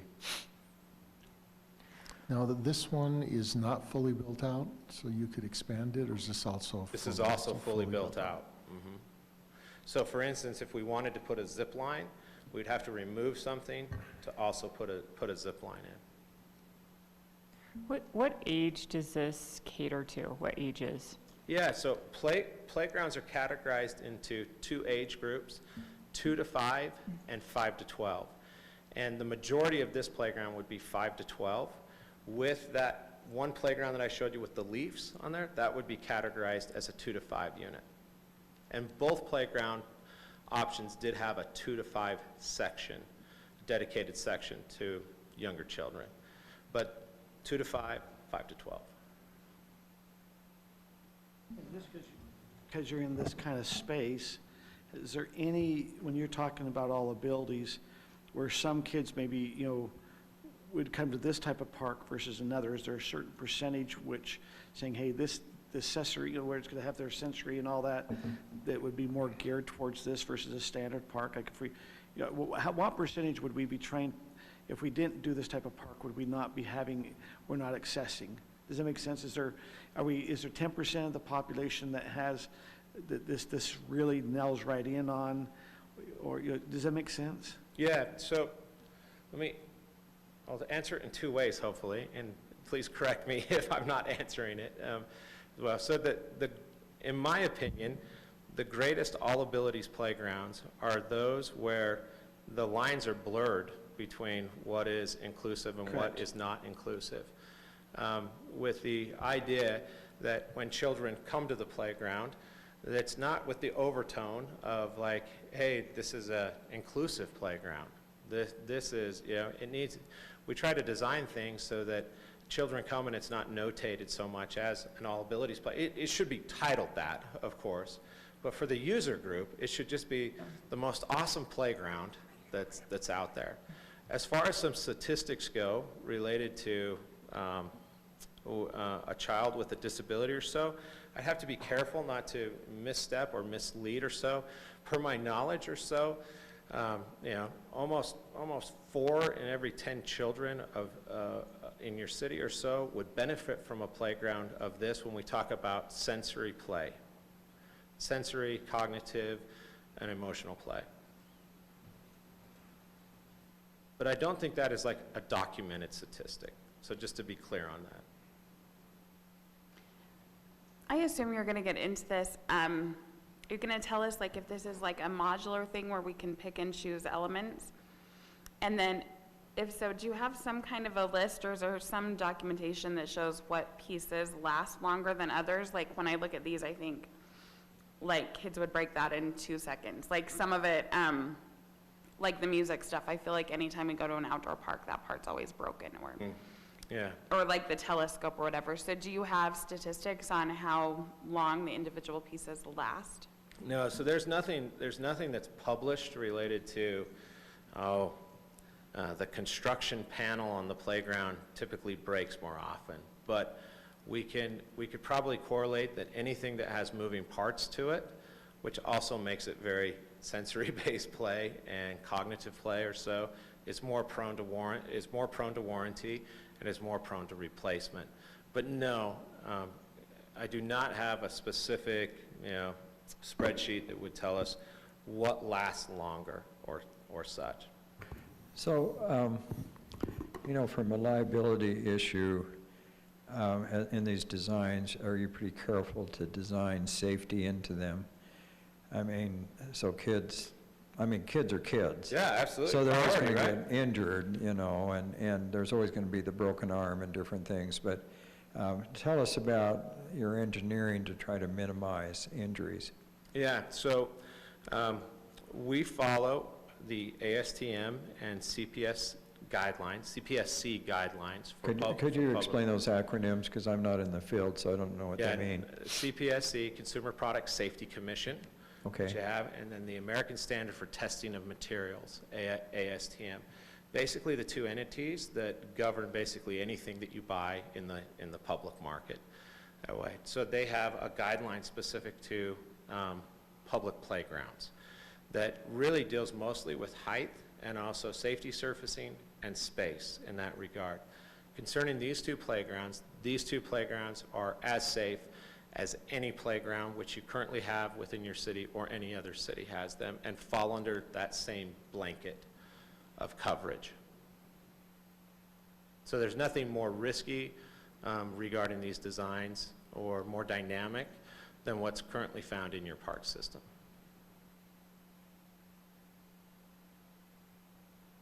Can I add anything additional to that? No, I think that's helpful. Okay, thank you. But I just wondered if there were special engineering to kind of prevent. Nathan, help me. So as we're looking at the cost here, I'm just trying to remember back in our budget. Was our budget 280 for a playground, or did we have this 580 and the 550 in the budget? So we had originally around 266, and then we found that extra funding so we could add that extra leaf. So you do the whole So we could do the whole thing. Rather than half of it. Nathan, do you think also if we have our Parks and Trails Committee focus on fundraising for this, we could include even more equipment or have an even more, I don't know, better all abilities park? Well, a park or playground? Playground. Okay, so I think Taft mentioned that at the beginning is based on the area. Unless we expand the area, we kind of tapped out on the area itself. Is that a possibility to expand the area if we do raise more money? It is, yeah. Is it one of those where we could add it on as we? We can go west. Okay, so this isn't an all or nothing. We build this and we don't have that opportunity to add on. As we raise more money, we could add on, add more features. Yeah, and we can even go north a little bit. Okay. Across the sidewalk and do a little bit, but maybe not north. Those aren't areas big enough, but we can go west for sure. Okay. I think there's two things I just wanted to say. Sorry, Kurt.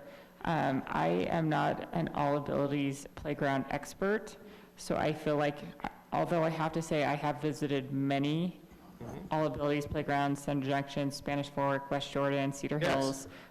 We do frequent them a lot. There's certain features I do like, and you can tell which are the popular ones, like the zip line, what's the boat? Thunder Junction has that one.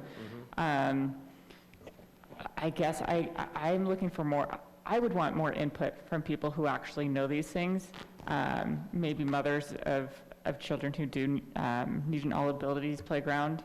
Or I like how Cedar Hills also, had the concept plans, and they kind of had it housed in their city offices, and kids could come in and comment on them and say the things that they liked.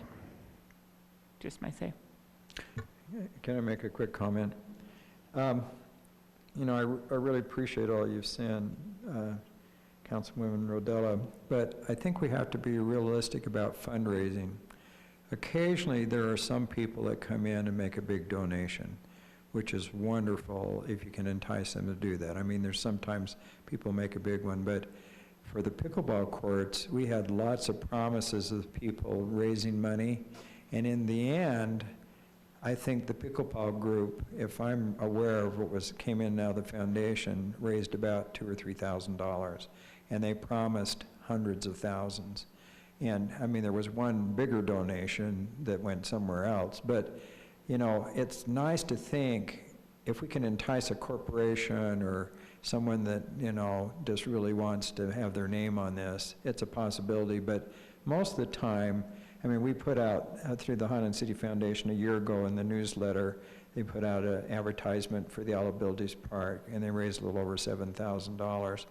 I think the foundation wants to do that again, knowing some plans here, but I think realistically, unless there's a big donor sitting out there, most of the time you can assume that you might raise $20,000 or $25,000 at the most. So, I'm not sure how much more that would add to this park.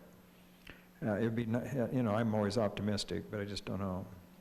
I think these are really good conversations. What's been your experience?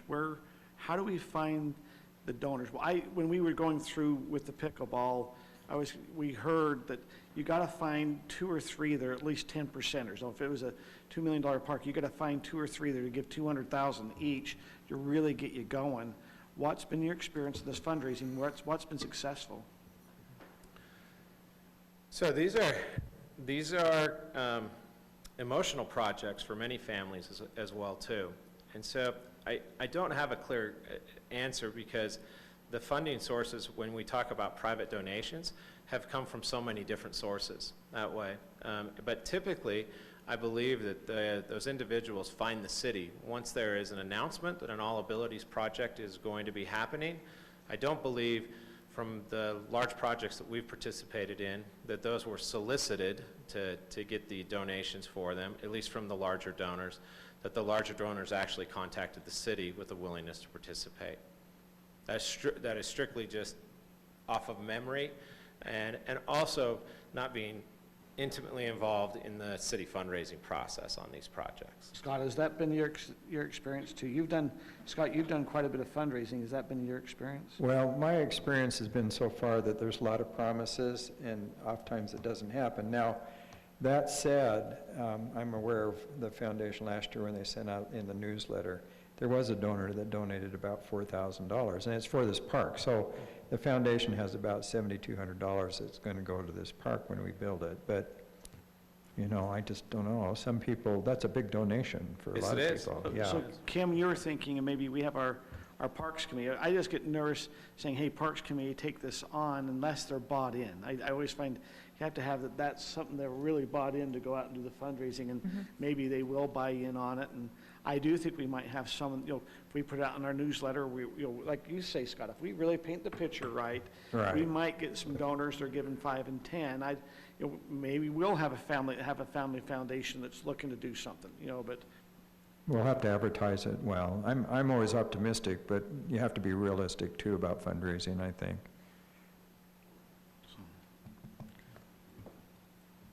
Any other comments or feedback?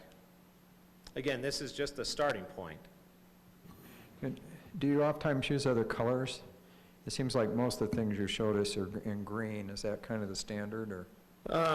No. So again, that is open to cities on what they want to do. We do playgrounds that are very natural in colors. We just finished a playground that resembled an Easter egg colors. So all those bright, vibrant colors. And so colors you can pick, and that would be something also to involve the community on. So there's no limitation on that? No, there's no limitation. Does it increase the price a lot if you use multiple colors? No, it does not. No. So it's kind of the same price whether you do multiple or one color, or, okay. Correct. You can pick any colors that you'd like. Aren't there any, I don't know, like disability-friendly color schemes? Like it seems to me like some kids wouldn't want lots of bright colors, or that you could use colors to like designate different areas. Or is there any like scheme like that, or not really? No, there's not, but that is perfect guideline, not guidelines, but that is a good focus though in possibly creating the playground with a different color scheme in each individual section. So that, for instance, a playground, a parent might say to their child, you can go play over in the red, white, and blue section, or Mom, I'm going to be over in the purple section, or such. And we can do that very simply just even by having the basic colors throughout the playground, but having a few notated colors like a different slide color or so that just separates that just a little bit. Do you ever rank them in different abilities? So do you have part of the playground that's a little more advanced, or? To say that would be the blue section, or that would be the red section? No, we have not. Okay. So Nathan, what do you see as next steps here? Well, we'd just like your input on what you liked, what you didn't like. What features that you liked or didn't like, or what you thought was missing, and how do you want council to give that to you? Tonight, or emails? There's no action, specific action for tonight. I will just make a comment relative to the Parks Committee. We already have them working on the soccer fields and then a variety of service-type projects throughout the city. So I don't know if that would be, if directing them to focus like on fundraising would, in the end, be effective, I think. I mean, the foundation can put out not the foundation, but the Parks Committee. Yeah, but the foundation can put out some advertisements and things, certainly. I really love this. And when you said that it wasn't a proven statistic, but that 40% of kids would benefit, I think that 100% of kids benefit from any interactions that they'll have on a playground like this. So I think it's fantastic, and I'm excited about it. I personally would love to see what Kim suggested and to involve our community members in what they would like to see. And I would love just personally also to see some kind of a like, I don't know, do you have a separated like catalog of elements that we can look at and kind of pick and choose what we, or not pick and choose, but just at least what we like and see their price in comparison? Absolutely. Yeah, we can provide you as many catalogs with all the different play elements in it, which are just standard, catalogs that allow you to cut and paste and pick and choose. Yeah, I would love to see what the families want and what the kids want. Okay. Does the council have any contacts for families?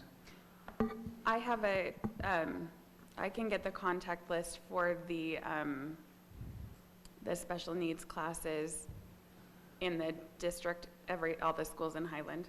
I can get a list of that. And one thing that was just announced, Highland, let's look at the dynamics where we're putting this. Highland Elementary just announced they were pulling away some of their special needs classes there. They're now going back and staying at Highland Elementary, down the street. I do think it would be better to have something for them to react to. Correct. Rather than the spaghetti against the wall approach. Well, no, and then maybe have them see some So- things and say, hey, can you go to these parks? We also have, across the street from this, we have Curry Drains, that maybe they could give some input. I've always felt that this might be good for the park, is having all abilities, is we have the special needs mutual that meets down at the church, just right down the street there. I mean, so we have several things that, as a community, we've kind of said we value and want to show we value to try to help with that. And I think this is a great location to be able to do this at. That's why I just, if you're looking, going, okay, what are you looking for to trigger? Okay, you have the elementary in Alpine School District that's doing this. Okay, they have it down the street. I've got Curry Drains that is trying to help individuals with across the street. I've got the Special Needs Mutual that is coming in, and they meet right down, and it's going. We're hitting some of those things where I think this is our corridor to trying to help and bring something there. So I guess, because we have two concept plans here, is it where we want to maybe take those two concept plans that we have and send them out and say, hey, this is just initial concept plans. What do you like? What do you don't like? What would you add? What would you take out? You guys know best. Correct. So if we could have that. I would do an open house type of thing. I think an open house, but we make sure. Where we have, we invite people, especially I'd love the ones, that. and then we show these things, Yeah. and then. And then that's an just get opportunity to feedback on the fundraise also. survey form. And that kind of kicks off. The one thing you brought up is really important, is that those who come with special needs, you want the park to look, one of the best sales things you want to say is, I want them to come and not feel special needs. Does that make sense? Absolutely. Is that they're there and they're amongst all the kids. So the vision is, and so all the kids have to buy in on this. Does that mean, it's not just, and I think that's the magic here, is going, we now have a spot, all are welcome, they're all can come. And we're not going to try to, and that was, if you're trying to say, hey, where did you kind of get me in your sales approach, that was it. Thank you. So I kind of like the word inclusive rather than all abilities, because it means it's inclusive of everybody, and maybe that's, if we do an open house, we'd say, use those. Or if you found that to be more effective, is that why you use that rather than all abilities, or is that just your? It's just my vocabulary with that, and that's how we refer to them, as all abilities and inclusive playgrounds. Kim? Oh. Do you think that would it be a good idea to have an open house using these two plans, or would we want to spend some time looking at it before that? I mean, I wonder if we could just spend some time beforehand looking at it, even with just a few, groups that we reach out to, and then from there have the open house. Yeah. And I have contacts, Kurt, with that Special Needs Mutual as well. I can get all the Alpine kids in that Special Needs Mutual. I have one last question for you. Yes. I know playgrounds focus on ages 2 to 5, 5 to 12. Do you ever do anything for older kids? 12 and older?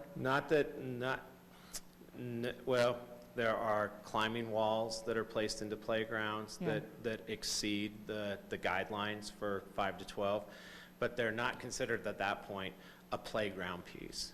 So they would be just considered an adult amenity that way, or a climbing wall or such. But when we speak about playgrounds, we speak in the terms of 2 to 5 and 5 to 12.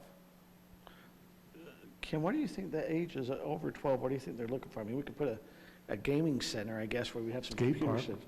Skate park. Skate park. I talked with Jerry Abbott and showed him one in St. George. We call it the Ninja Warrior Playground. I think it's called, Canyon Park, but it's a really cool park that actually older kids go to. It has a 100-meter dash. It has an obstacle course that younger, and I see a lot of older kids on it. I don't know, Well, maybe that's for the west side. Yeah, that's what I was thinking for the west side.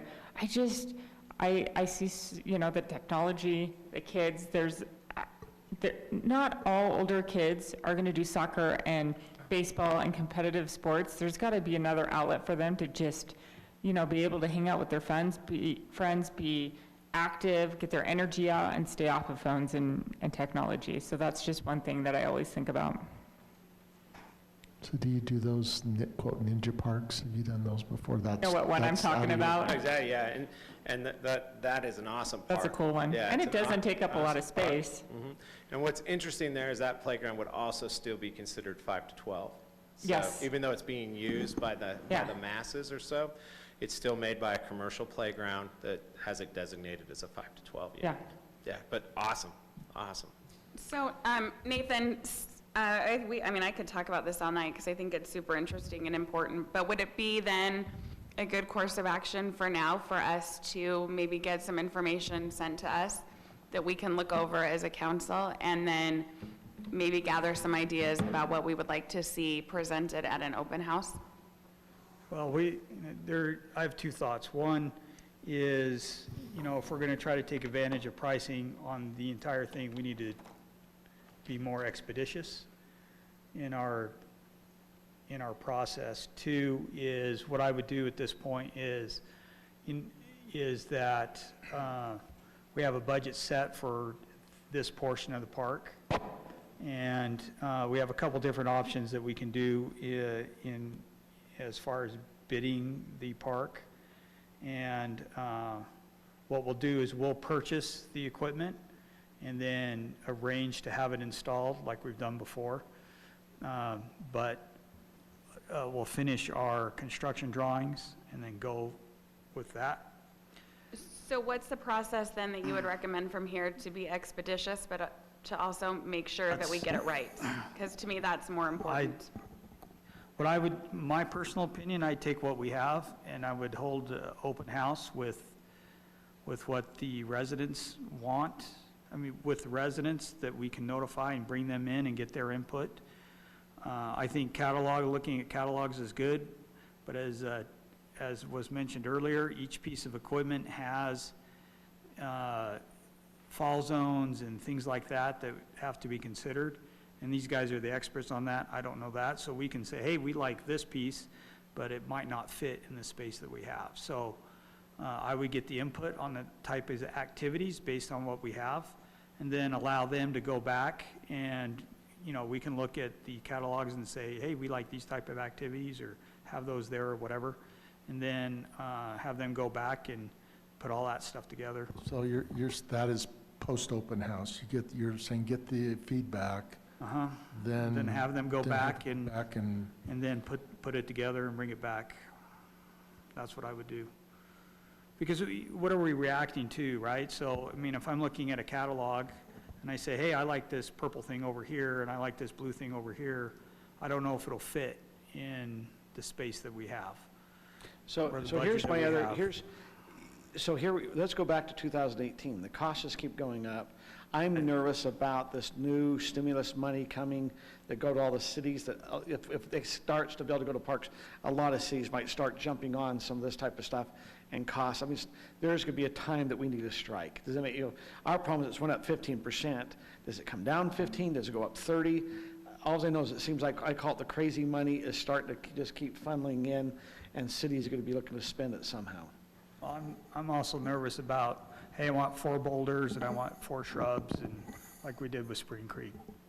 I don't want it to turn into that. So we need to focus more on the big concepts and the big picture and get that input, and then let the professionals do their But what thing. you're saying, Nathan, is maybe present the 2 concepts with what was there. Is that what you're saying? And that's, I know that Kim and Brittany have spent a lot of time looking at parks, unless they say, hey, we need to look at maybe adding something. If there's 1 or 2 little concepts that you're really falling in love with that you've already seen. Because we still have that budgetary constraint, right? So we still have that 500,000 or so budgetary constraint for this area. We have those areas west that we can go, that we can add to in the future, or future funding the council determines. But we still have that number that we have that constraint with. So I would love to add a bunch of other stuff to that west, whether it be a ninja course or whatever, or a wall or those type of things. I think that'd be great. But right now, we just don't have the budget for it. So get feedback via an open house, and that could include our feedback as well as resident feedback. Then take that feedback, apply it to the designs, and then come up with something that the council will do. How soon could we do a Great question, open because house? we're in the middle of planning fling. We've got debates coming up, we got rap tax we got to do, we got referendum we got to do. So, you know, every time we add to this, you know, where are we going to fit all this in? I don't know. So Well, what if we had an open house for the playground instead of the candidate debate? that would be great. We can do that. Why don't the candidates debate the playground? I'd like to be here for that, if possible. But seriously, like, you could have this stuff like housed at the candidate debate, just to have people give information, just You give could. vote opinions. They could actually do Good. that. And My only concern is if we want to target those. Target with audience won't be there. Yeah, your target audience won't be there. could we do it sometime during the week of the fling? Like, for example, there's one of the days where you have the quote baby contest.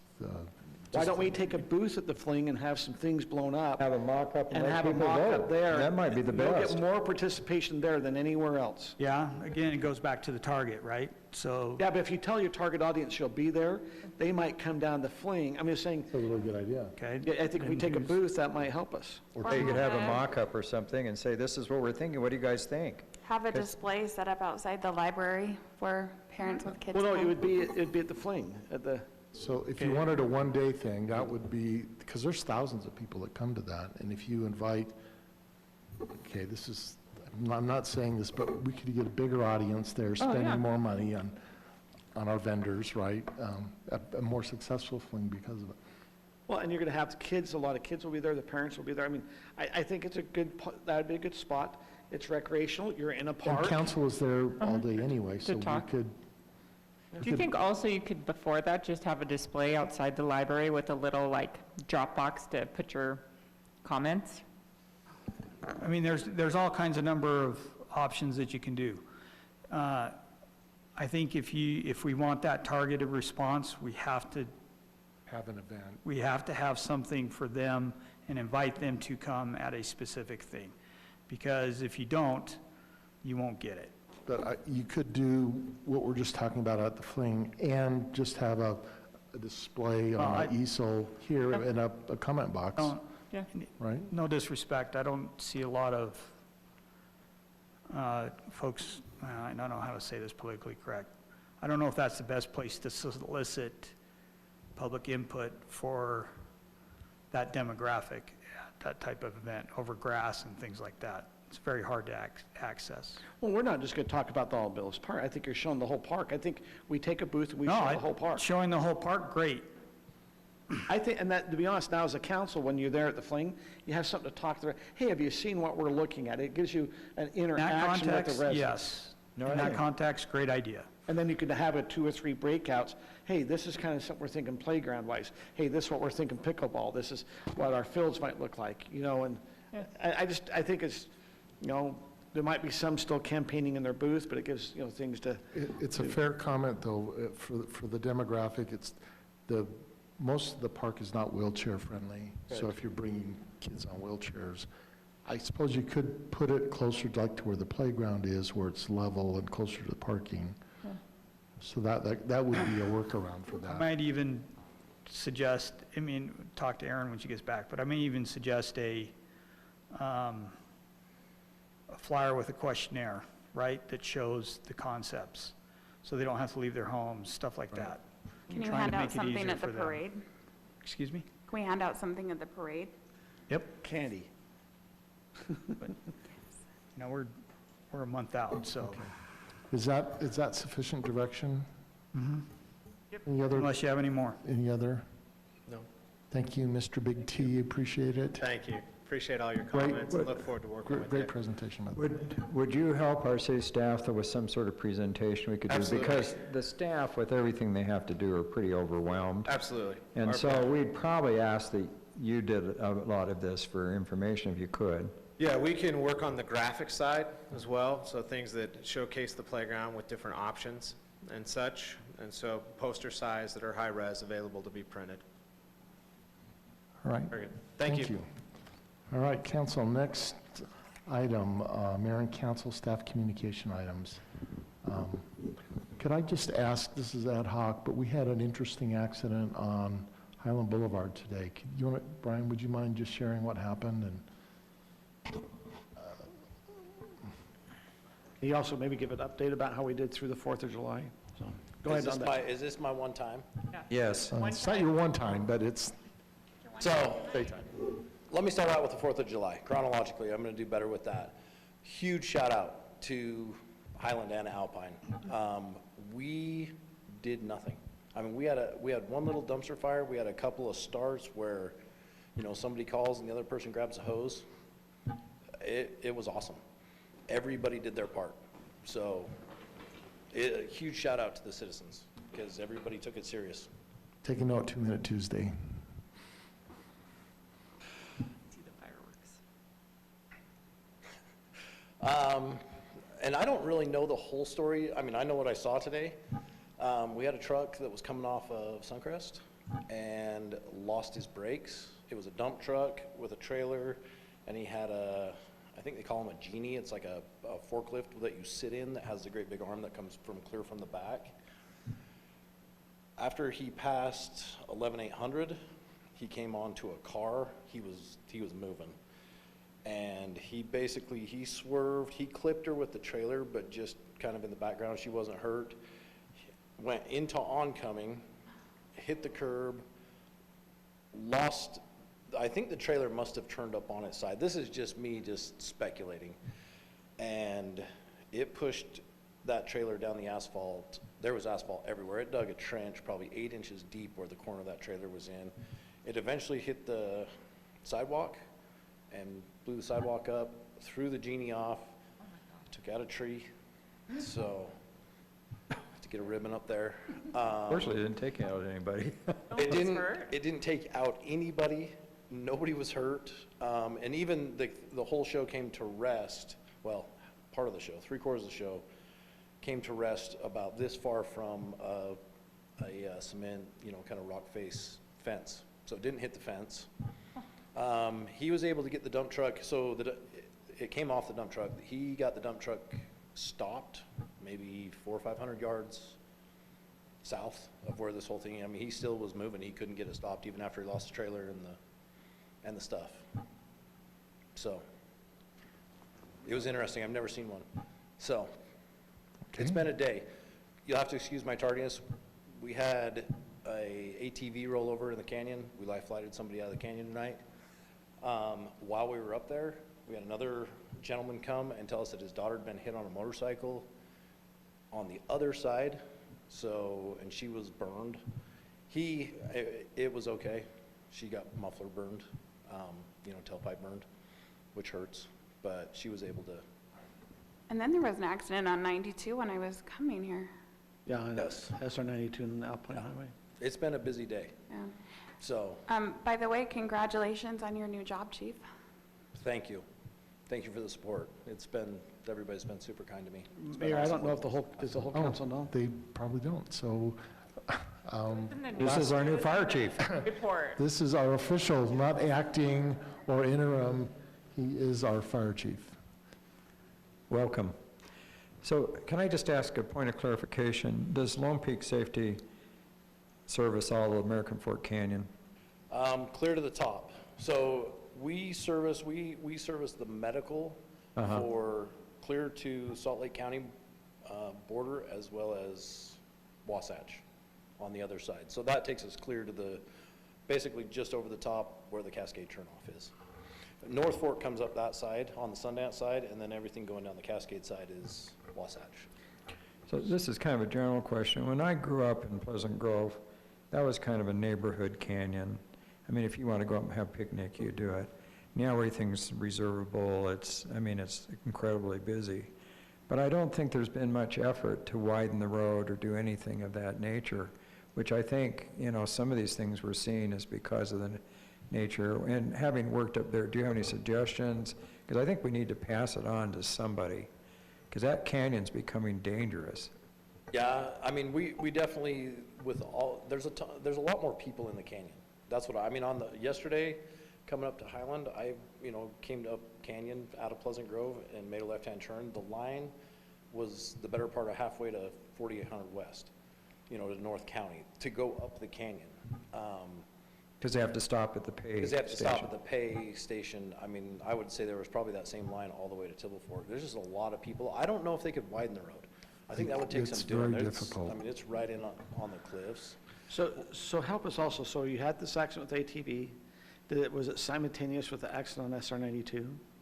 Yes. So was that So something? we got kicked out to the canyon, and we heard the accident get dispatched to SR 92. So who responded? Was it Lone Peak or was it Lehigh? It was Lehigh. So, and then, so we went up the canyon, and then when we got the second call, so we had our ATV and with our medics, our ambulance, and we actually, at first, they were gonna fly the person down to Tibble Fork, and we'd take them in the ambulance from there. So when the gentleman came and told us, so his daughter had been hit on a motorcycle, by another motorcycle, on the dirt. He'd come down to Tibble Fork, because that's where they were parked, and saw us sitting there, and asked if we could come help him. So we sent our ambulance that was in Tibble Fork, called American Fork, so Battalion 51 and another ambulance out of American Fork came into the canyon to help us at Tibble Fork. So when the helicopter they bypassed us and went straight to the valley. And then we're seeing a lot of posts that you have firemen out on wildland fire deployment. Yes, Are they yes. still out there or are they back? They're in Moab right now. We should get them back in Thursday or Friday.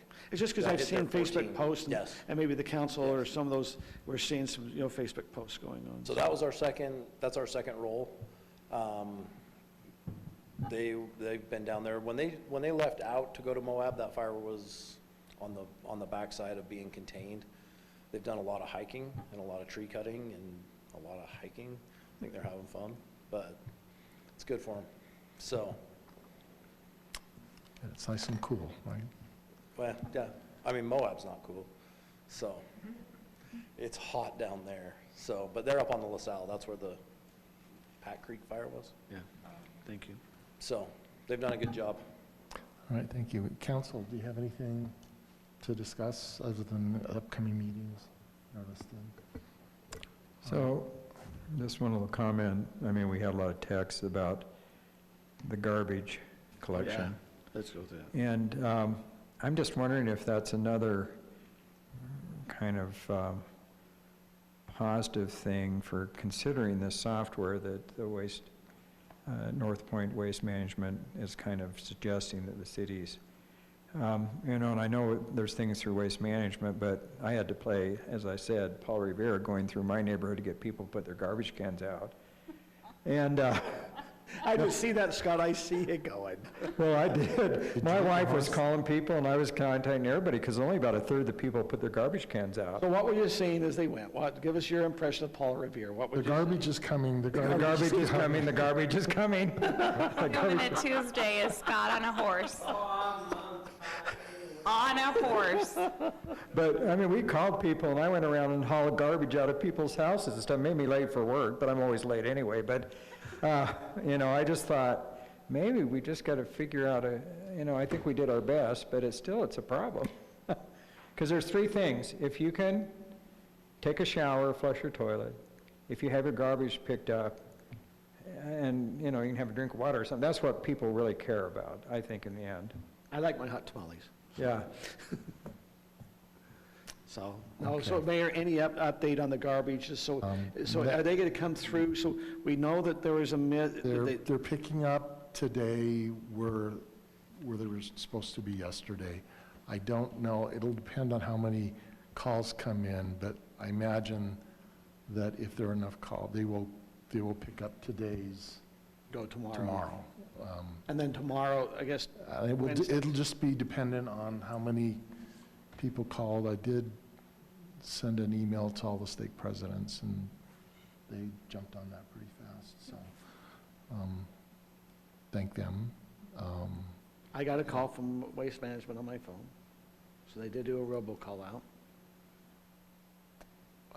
So there's been social media, and I want to compliment staff on what they did. I actually, other than that one text we got that was unhappy, to be kind, the feedback on the city's response has been positive.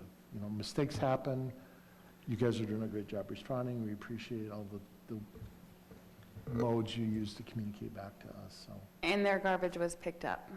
Yes. Yes. Yes, it Yeah, was. and so the one email we got that was a little bit direct, there'd been two, and they thanked, and then they verified that they'd come around and pick the garbage up, and they were thanking again. That's so. good, that's Yeah, good. I didn't see a thank you email. Did come? So I just wanted, Jason, a question to that. On the city software, we upgraded our website and everything.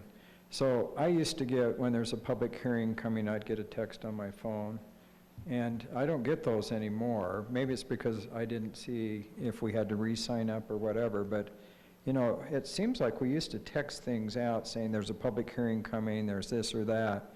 It would seem like if we have a lot of phone numbers or that, we could text.